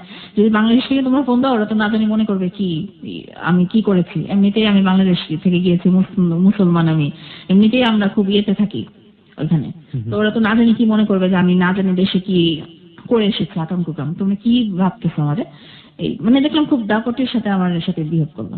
আর আমার বলতেছে আসলে তুমি বেকুব একটা বোকা, নাহলে তুমি এসব করতে পারো, আর তোমার বোনই বা কিভাবে এগুলো বলে, আর তুমি যদি চাও আমাকে বিয়ে করতে ডিরেক্টলি আমাকে বলো যে আমাকে বিয়ে করবো, আর যদি না চাও তাহলে এটাও বলো। আমি মানে নিজেকে এতটা ছোট করবো না যে পুরুষ দেখে একটা মেয়েকে আমি বিয়ে করবো। ওকে। তো তখন আমি আমার ফ্যামিলি, আমার বোন, আমার বাবা আমাকে বললাম যে না, তোমরা যেটা মনে করতেছো এটা না। তখন আমার বোন বলে কি তাহলে দিতে অসুবিধা কি ওর? তো আমাকে একদিন রাত্রেবেলা আমাকে ফোন করে বললো কি তুমি কালকে সকালে কাজী অফিস আসতে পারবা? কেন? মনে হচ্ছে তোমার আমার বিয়েটা কেউ চায় না, আমার ফ্যামিলি থেকেও মানে করবে, তোমার ফ্যামিলি থেকেও মনে বাধা দিবে, দেখা যাবে আমি বিয়ে না করে চলে যাবো, পরে কিন্তু আমাকে পাওয়াটাও না, চল আমরা বিয়ে করে ফেলি। তার মানে আপনি ফ্যামিলির যে স্ট্যান্ডটা ছিল, মানে দুই জায়গা থেকে দুই ফ্যামিলির যে স্ট্যান্ডটা ছিল, সেই স্ট্যান্ডে আপনি ছিলেন না, এটা কনফিডেন্টলি বলা যায়, কারণ আপনি অলরেডি তাকে ফল ইন লাভ। এটা তো আপনি অস্বীকার করার কোনো উপায় নেই। না, অস্বীকার করার উপায় নেই, কারণ তখন দেখা যেত একদিনও ফোন না দিলে আমার খারাপ লাগতে থাকতো। কতদিনের সম্পর্ক ছিল? এটা 1 মাস। মাত্র 1 মাসই এত বেশি? সারাটা জীবন আপনি কোনো ছেলেকে কাছে আসতে দিলেন না, অথচ within 1 month you just fall in love. এবং আমার মনে হয় যে ভয়াবহ রকমের একটা রিস্ক আপনি নিয়ে ফেলেছেন। হোয়াটএভার, যাই হোক, আমি জানি না স্টোরি সামনের দিকে কোন দিকে যাবে। তারপর কি হলো? তো বললাম না, একদিন ফোন না দিলে আমার অস্থির লাগা শুরু করতো। আমি ফোন দিতাম তখন যে কেন ফোন দাও নাই কেন। ও প্রায় বলতো কি যে আমি তো বাংলাদেশের ছেলে, ঢাকার ছেলে, আমার ঢাকার বাড়ির অ্যাড্রেস তো তোমরা জানোই, যাও বাবা মার সাথে কথা বলো, তোমরা ওইখানে কি খোঁজ খবর নিবা। আমার বন্ধুরা ভাই বললো কি ঠিক আছে তাহলে ওর ফ্যামিলিকে আসতে বলো আমাদের বাসায়। সবাই আসলো আমাদের বাসায়। আসার পরে আমি খুব এক্সাইটেড ছিলাম সেই মোমেন্টে। তো ওর মা আমাকে জিজ্ঞেস করলো কি কোরআন শরীফ পড়তে পারো প্রথম দেখাতে? তা আমি বললাম কি হ্যাঁ পড়তে পারি। পড়ো নাকি শুধু অফিসই করো, এরকম একটা ভঙ্গি ছিল কথা। তা আমি কোনো উত্তর দিইনি। ও প্রথম দেখাতে আমাকে বললো কি পা ধরে সালাম করতে, তো ওর বাবা আর মার পা ধরে সালাম করছে। তা আমার মানে হবু শাশুড়িতে উনি আমাকে ইশারা দিচ্ছেন যে আমার যে মানে ভাসুর, হবু ভাসুর, ওর বড় ভাই, বড় ভাইয়ের বউকেও সালাম করতে পারে ধরতে। তাই আমি ব্যাপারটা জাস্ট মানে দেখেও না দেখার ভান করে আমি শুধু আমার হবু শাশুড়িকে সালাম করে আমি চলে আসলাম, মানে বসে রইলাম সোফার মধ্যে। তা আমাকে এই প্রশ্নটা করলো, তার নানান আলোচনা হচ্ছে, এই করছে সেই করছে। তো ও চুপ করে বসেছিল, তেমন একটা কথা বলেনি। তো আমি একটু যোগ করি এই ফাঁকে, সেটা হচ্ছে বাংলাদেশের আমরা যারা তৃতীয় বিশ্বের দেশে বসবাস করি, বিশেষ করে আমাদের অনেকেরই এই ধরনের এক ধরনের মানসিকতা থাকে। সেটা হচ্ছে ছেলে কি করে, ছেলে কোথায় কি করে সেটা জানার কোনো দরকার নেই। ছেলে কি করে, ছেলে অস্ট্রেলিয়াতে থাকে, ছেলে কি করে, ছেলে ইউকেতে থাকে, ছেলে কি করে, ছেলে আমেরিকাতে থাকে, আর কোনো কোয়ালিফিকেশনের দরকার নেই। ছেলে যে আমেরিকাতে থাকে এটাই তার যোগ্যতার জন্য যথেষ্ট। যাই হোক, এরকম অহরহ ঘটনা নিশ্চয়ই পাওয়া যাবে। আজকে লুনার মাধ্যমে যে ঘটনাটা বের হয়ে আসছে, এরকম অহরহ ঘটনা নিশ্চয়ই পাওয়া যাবে খুঁজলে না খুঁজলে। তো যাই হোক, আমি তখনো বুঝি নাই, আমি তো মোটামুটি ওর প্রায় বলতে গেলে পাগলই আসলে, ওকেই বিয়ে করবো, আর যদি চলে যায় বাইরে চলে যায় তাহলে ওর জন্য ওয়েট করবো, এরকম একটা প্ল্যান আপনার মনে? প্ল্যান ছিল। আমার সাথে যখন কথা বলতো না ও, তখন দেখতাম যে বিভিন্ন মেয়েদের প্রসঙ্গে কথা বলতো, বা বলতো যে তোমার বন্ধু বান্ধবীরা নেই কি করে ওরা। আমি লক্ষ্য করেছি কি ওর মানে স্ট্যাবলিশ মেয়ে যেটাকে বলে যে খুব ভালো জব করছে, খুব পড়াশোনা, এরকম মেয়েদের প্রতি একটা ওর ছিল, অ্যাট্রাকশন ছিল। যেমন আমি জিজ্ঞেস করি তোমার অমুক বান্ধবীটা কোথায় আছে, ও তুমি না বলছি না যে ওখানে অ্যাসিস্ট্যান্ট ম্যানেজার ওখানকার, এই তো ও কি একদিন কথা বলাই দিও না আমাকে, তোমার বান্ধবীটার সাথে কথা বলবো। আমি কেন তুমি কথা বলবো না? তাকে আল্লাহ, মানুষের সাথে পরিচিত থাকা তো ভালো, আমি তো বাইরে থাকি, আমার কোনো ফ্রেন্ড সার্কেল নাই, অনেকদিন ধরে ডিটাচ হয়ে গেছি। তো যারা একটু প্রতিষ্ঠিত সমাজে ভালো ভালো পজিশন আছে তাদের সাথে একটু খাতিরটা রাখতে হয়, বুঝছো, কখন কাকে কোন সময় প্রয়োজন করে দেয় তুমি তো এগুলো বোঝো না। আর কথা আমার একটু বোকাই বলতো, তুমি তো আসলে এগুলো বোঝো না। আমি মনে করতাম ও যা বলতো, আমি বললাম না যা বলতো আমি সেটা অন্ধ চোখে বিশ্বাস করতাম।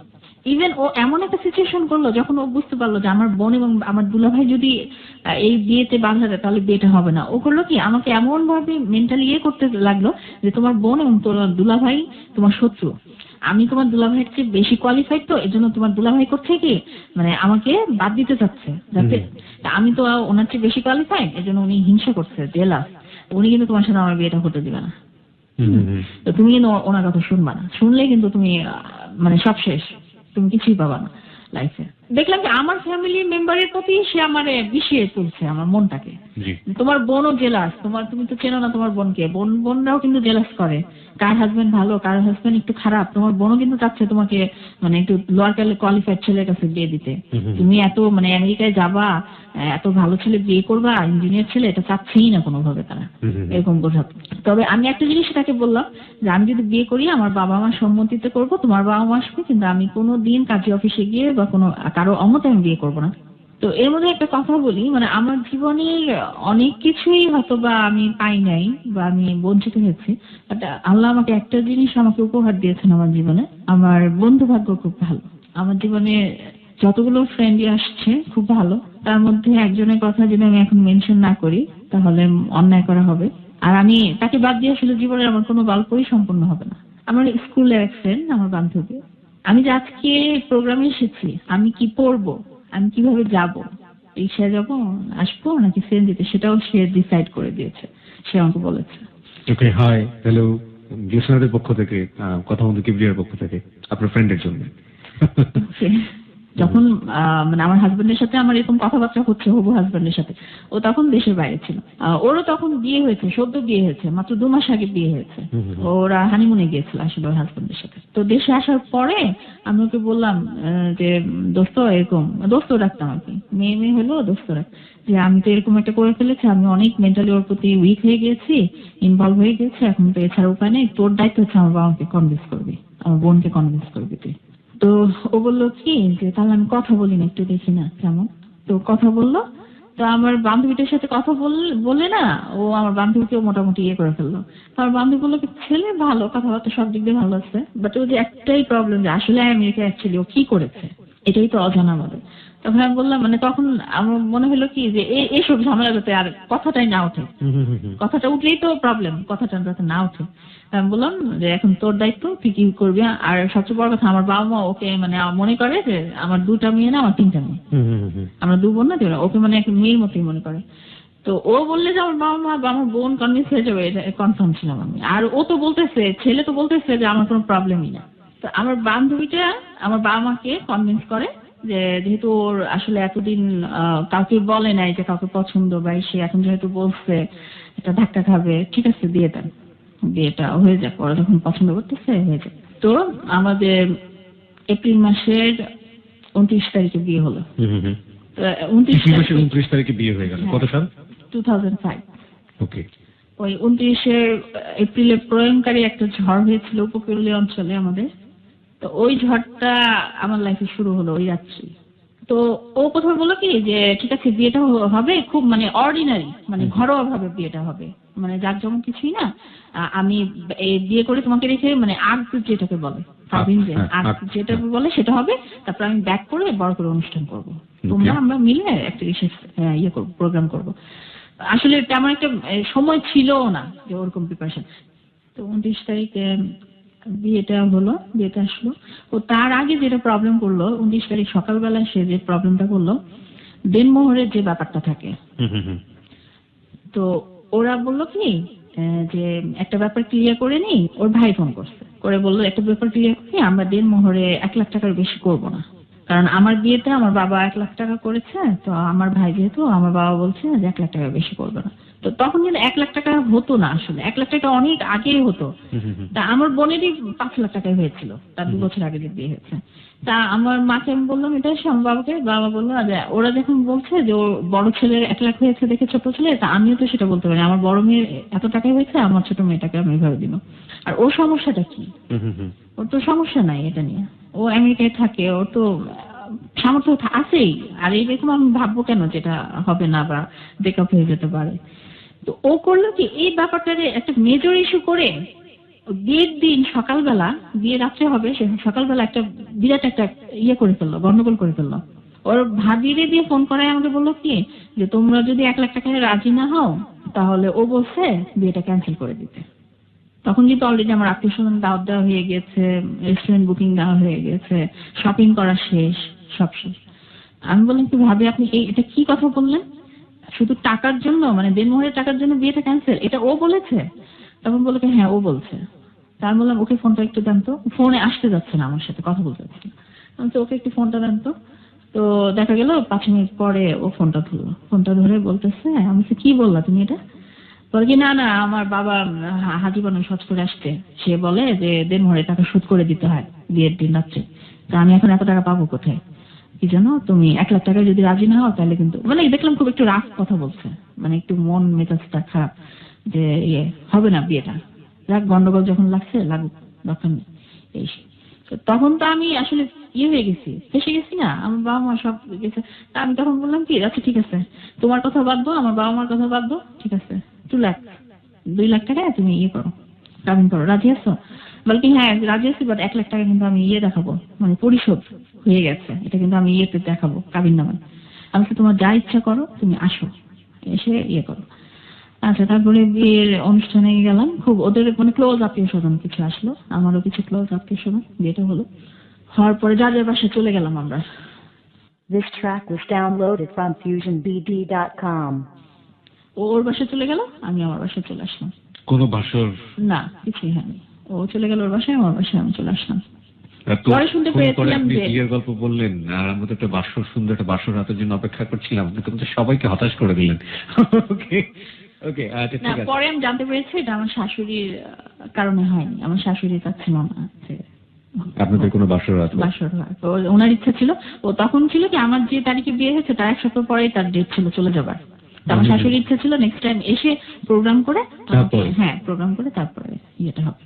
সেই দিন রাত্রে যাওয়ার পরে আমি চেঞ্জও করতে পারিনি, আমার বিয়ের সাজটা তখনও আছে। সে আমাকে ফোন করলো, ফোন করে বললো, তোমরা এটা একটা কাজ করলা? আমি বললাম, কি কাজ হয়েছে? বলে কি, তোমরা এত ফকিরের মতো একটা বিয়ের অনুষ্ঠান অ্যারেঞ্জ করলা। আমি, ফকিরের মতো কি? একটা চাইনিজ রেস্টুরেন্টে যেভাবে একটা বিয়ে হয়, মেনু যা থাকে সেগুলোই হয়েছে। বলে কি যে না, আমরা এগুলো এক্সপেক্ট করিনি, আমরা করেছিলাম অনেক জাঁকজমক। আমি বললাম কি, তুমি তো আমাকে বলেছো যে খুব ছোটখাটো একটা ঘরোয়া প্রোগ্রাম করে জাস্ট ইয়েটা হবে, বিয়েটা পরে পরবর্তীতে অনুষ্ঠানটা হবে। আর আমি তো অনেক কষ্ট করে আমার বাবা মাকে কনভিন্স করে আমি ইয়েটা করেছি, তুমি আমার দিকটা দেখবা না? আর এগুলো তো কোনো ফ্যাক্টর না। এখন বলতেছে না, আমি আমার ফ্যামিলি আমাকে অনেক কথা শোনাইছে, আমার মা ওর মন অনেক খারাপ হয়েছে। তো এটা নিয়ে আমাকে খুব ঝাড়াঝাড়ি করলো বিয়ের রাত্রে খুব। কোথায় বাসর? তার আগে কোন হ্যাঁ, শুরু হয়ে গেল। ও এটা দাও না তুমি, যে মানে আমাকে ইয়েটা দিয়েছো, মানে বিয়ের কাপড়টা দিয়েছো, শেরওয়ানিটা বা এটা কি আমার মতো আমেরিকায় থাকা একটা ছেলের জন্য এটা কি যথাযোগ্য হয়েছে? তুমি যে আমাকে একটা দিয়েছো, ঘড়ি দিয়েছো, এই ঘড়িটা কি আমার পরার মতো, আমার মতো ছেলের জন্য ফিট হচ্ছে? তো তোমার বাবা যে আমাকে একটা ঘড়ি পরাই দিল, তোমার বাবা যে আমাকে আংটিটা দিল, সেটা কি আমার যোগ্যতা সম্পন্ন হয়েছে, আমার মতো হয়েছে, আমার স্ট্যাটাসের সাথে মানায় জিনিসটা? এগুলা নিয়ে তা আমি অনেক কাঁদলাম। আমার বাসর রাতটা গিয়েছে কেঁদে, সারাটা রাত আমি কাঁদলাম। তো সেদিন রাত্রে আমাকে বললো, তোমার ভাইকে পাঠিয়ে দিও আগামীকাল, আম্মা বলছে তোমার ভাইয়ের সাথে আমি যাবো তোমাদের বাসায়, কালকে থাকবো তোমাদের বাসায়। তা আমি বললাম ঠিক আছে, ওকে। তো পরদিন মানে সকালবেলা উঠলাম একদম ফ্রেশ মাইন্ডে, মনে হলো যে আজকে আমার বাসর হবে। আমি ঘর গুছাতে শুরু করলাম, মানে ও আবার খুব মানে দেখা গেলে খুঁতখুঁতে টাইপের।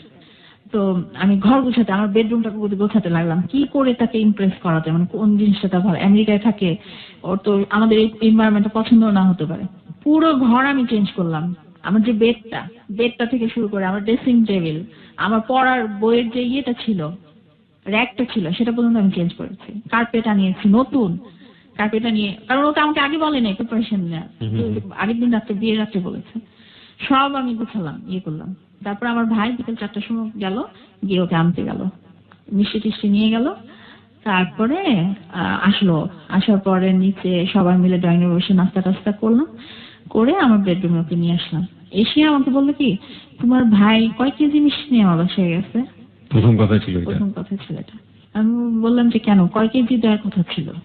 বলে কি, মিনিমাম 1 মণ মিষ্টি দেওয়ার দরকার ছিল, তোমার আজকে পাঠানোর দরকার ছিল। তো এটা বলার পরে তখনও মানে ডিনারটা হয়নি, নাস্তাকেই তো পরে আসলো, ডিনারটা হয়নি। তারপরে ডিনার করলাম, করার পরে যাক বাসর হলো। মানে এই বিষয়গুলো কি বলা যায় একজন মানুষ আরেকজন মানুষ? লজ্জার বিষয় না? মানে কয় কেজি মিষ্টি নিয়ে গেছো, কিংবা কি অনুষ্ঠান করেছো, কি খাবার দিয়েছো, হাজবেন্ড আর ওয়াইফকে জিজ্ঞেস করছে, খুব লজ্জার না বিষয়?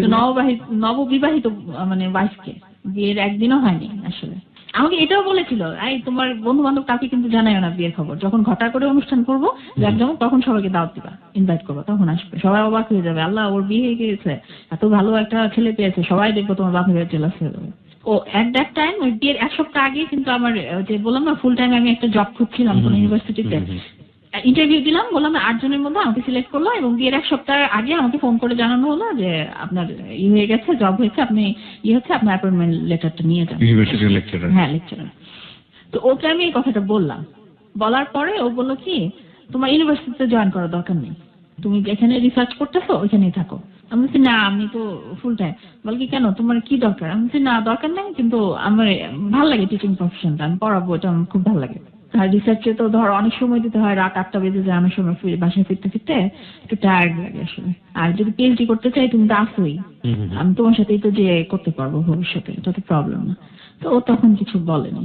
তো বিয়ের রাত্রে সকালবেলা তো বন্ধু বান্ধবদের ফোন দিচ্ছি, আমি আমার বান্ধবীদের ফোন দিলাম, তো দেখলাম কি মানে আমার চেয়ে না, আমি নতুন বউ, আমার চেয়ে কথা বলার চেয়ে দেখা যাচ্ছে আমার এক বান্ধবীর সাথে সে 1 ঘন্টা কথা বললো।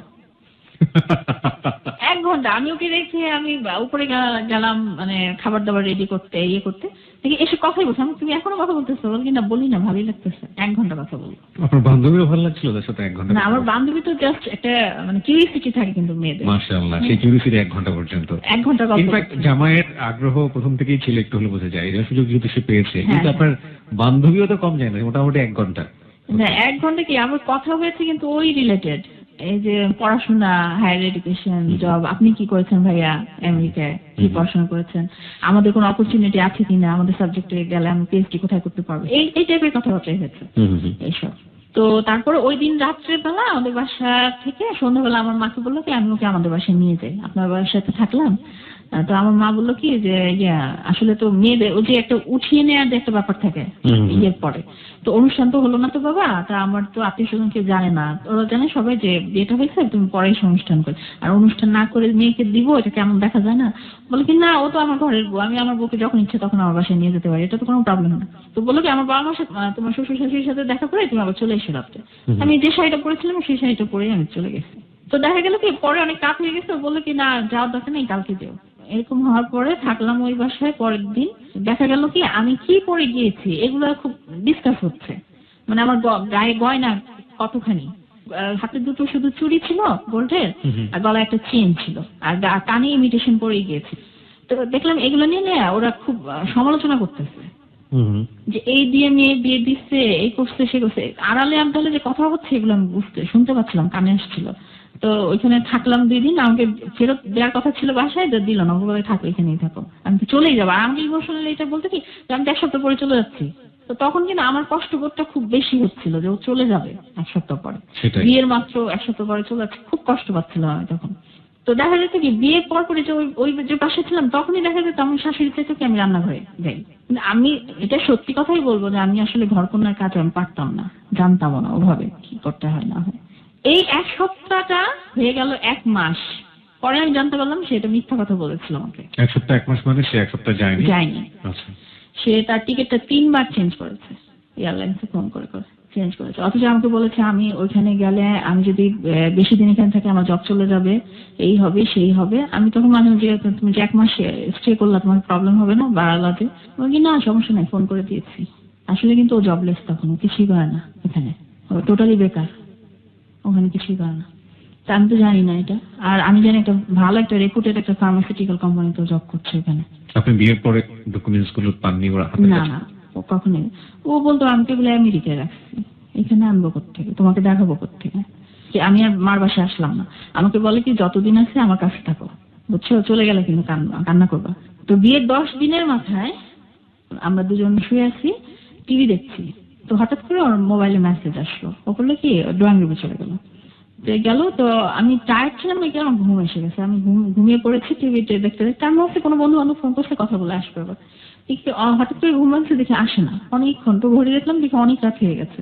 তো ও আমি গেলাম ড্রয়িং রুমে, দেখি সোফায় শুয়ে শুয়ে টেক্সট করছে, মেসেজ পাঠাচ্ছে কাউকে আর ইয়ে করছে। তার বলছি যে ঘুমাবো না? বলে কিনা আমি তো সোফায় ঘুমাবো, আর খেলা হচ্ছে তো তোমার তো ডিস্টার্ব হবে এখানে টিভি চাললে, আমি খেলা দেখবো। আচ্ছা ওকে ঠিক আছে। পরের দিন দেখলাম একই কাহিনী, রাতের বেলা উঠে চলে যায়। হয় কোনো ফোন আসে না তো মেসেজ আসে এরকম। আমার মাথায় তখন একটা সন্দেহ হলো। আবার ভাবতাম কি যে আমেরিকায় তো এখন দিনের বেলা আমেরিকা থেকে কোনো ফোন আসতেই পারে, আমেরিকায় তো দিন, বাংলাদেশে তো রাত, ফোন আসতে পারে হয়তো কোনো কলিগ বা কোনো বন্ধু। আর দেখতাম কি ফোন আসলে আড়ালে আবদালে কথা বলে, আমার সামনে না। একদিনে হয়েছে কি যে আমি পাশাপাশি শুয়ে আছি, মনে করেছে আমি ঘুমিয়ে গেছি। হঠাৎ করে দেখলাম যে তার মোবাইলে একটা মেসেজ আসলো, টেক্সট আসলো। তো ও ভেবেছিলাম আমি ঘুমিয়ে পড়েছি। তো আমি যে জেগেছিলাম সেটা বুঝতে পারিনি। তো আলো দেখে আমি একটু কাত হয়ে দেখলাম একটা মেসেজ আসছে যে you have destroyed my life, এই কথাটা লেখা। ও পড়ছে মেসেজটা। তো যখন আপনি কিভাবে দেখলেন? কারণ ওরা তো সেলফোন। মানে পাশাপাশি শুয়েছিলাম তো ও এরকম করে দেখছিল। তো আপনি একটু হ্যাঁ, ক্রস করে তাকিয়ে দেখলাম যে হ্যাঁ স্পেলিং ভুল ছিল, ডিস্ট্রয়েড স্পেলিং এটি। তো আমার সন্দেহ হচ্ছে যে এটা তো কোনো ছেলে লিখবে না যে you have destroyed my life, এটা তো লিখতে পারে না। তা আমি উঠে বসলাম, কে মেসেজ পাঠিয়েছে তোমাকে, দেখি তো মোবাইলটা দাও। তো আমাকে দিল, মানে ড্যাম কেয়ার দিল। আমি বললাম, দেখলাম একটা মেয়ের নামটা এখন আমার কাছে মনে নাই স্পষ্ট, তবে ওই মেয়েটা একটা মানে টিভি চ্যানেলের নিউজ প্রেজেন্টার ছিল, পরে আমি জানতে পারি। আপনি দেখেছেন কখনো তাকে টেলিভিশনে দেখেছি, অনেকেই দেখেছি। আমি বললাম যে একটা মেয়ে তোমাকে এরকম একটা মেসেজ পাঠালো কেন? বলে মেয়েকে জিজ্ঞেস করো কেন পাঠিয়েছে, আমাকে জিজ্ঞেস করো কেন? তুমি ড্যাম কেয়ার, তখনও ড্যাম কেয়ার হয়ে গেছে, বিয়ের 10 দিনের মাথায় ড্যাম কেয়ার অলরেডি, ওর রূপ আমি দেখতে পাচ্ছি। ওই মেয়ে আমাকে মেসেজ পাঠিয়েছে, ওই মেয়ে যে ভালো জানে যে আমাকে চেনে কিনা বা তবে এমনিতে কথা বলার সময় না টুকটাক আমাকে বলতো, জানো আমাকে না অনেক মেয়ে পছন্দ করে, আমার চোখ দেখে সব মেয়ে পাগল হয়ে যায়, আমি কোনো মেয়েকে কখনো নক করি না। চোখটি কি আসলে সুন্দর ছিল?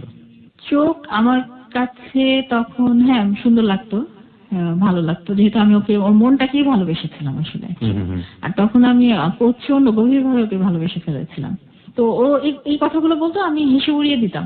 কি বলো তুমি? বলে কি যে জানো আমার জন্য না বাংলাদেশের নাট্য জগতের এক নায়িকা পাগল ছিল বিয়ে করার জন্য। আমি বললাম কেন, বিয়েটা হলো না কেন? বলে কি না আমার বাবা মা তো কখনো এক নায়িকাকে আমাকে বিয়ে করাবে না, ও ছেলের বউ হিসেবে নিবে না।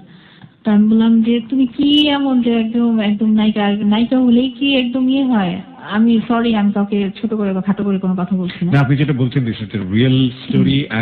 আমি একটু যোগ করতে চাই, এটা সমাজের একেবারে চিত্র, এখানে গোপন করার কিছু নেই।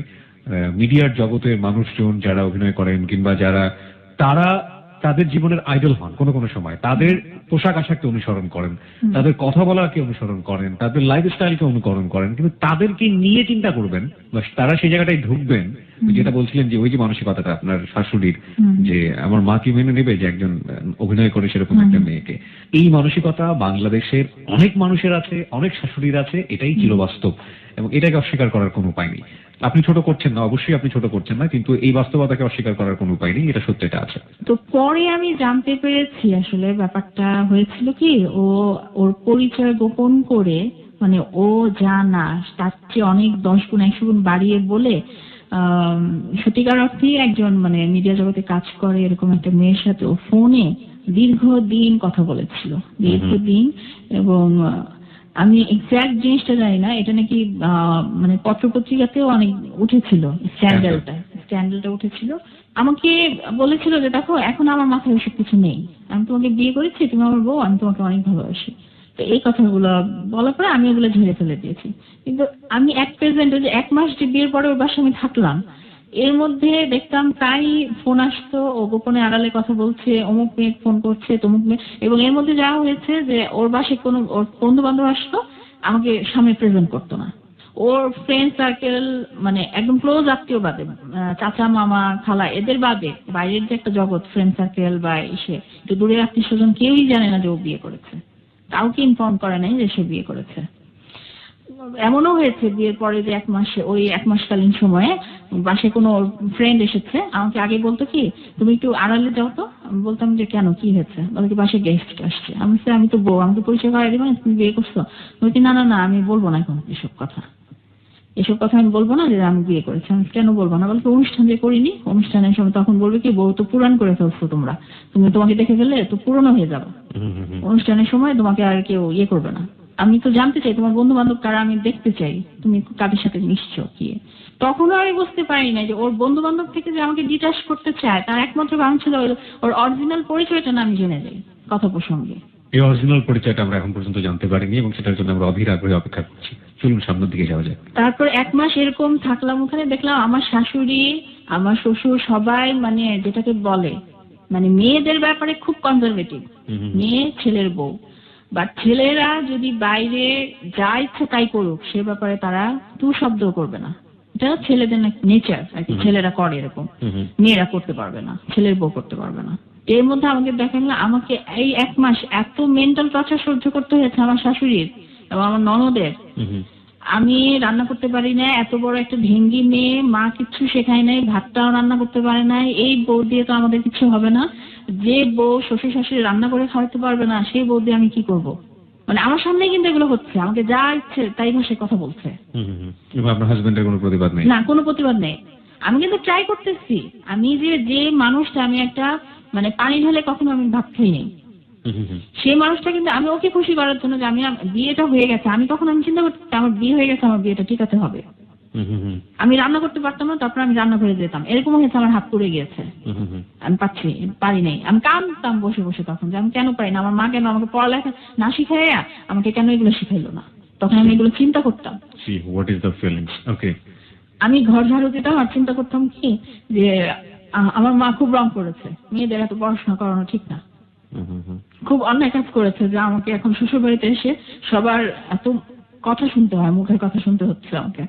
আমার হাজবেন্ড একদিন বললো কি ওষুধ খাবে, তো আমি ওষুধটা আনতে একটু দেরি হচ্ছে। তারপর বল কি এত দেরি হয় কেন তোমার কাজ করতে, তুমি এত স্লো কেন? তখন আমি বললাম কি স্লো কোথায়, তুমি বলছো আমি আনছি, যদি কাজ করতে না পারো তুমি আমার বাসা থেকে বের হয়ে যাও, আমার এরকম বইয়ের দরকার নেই।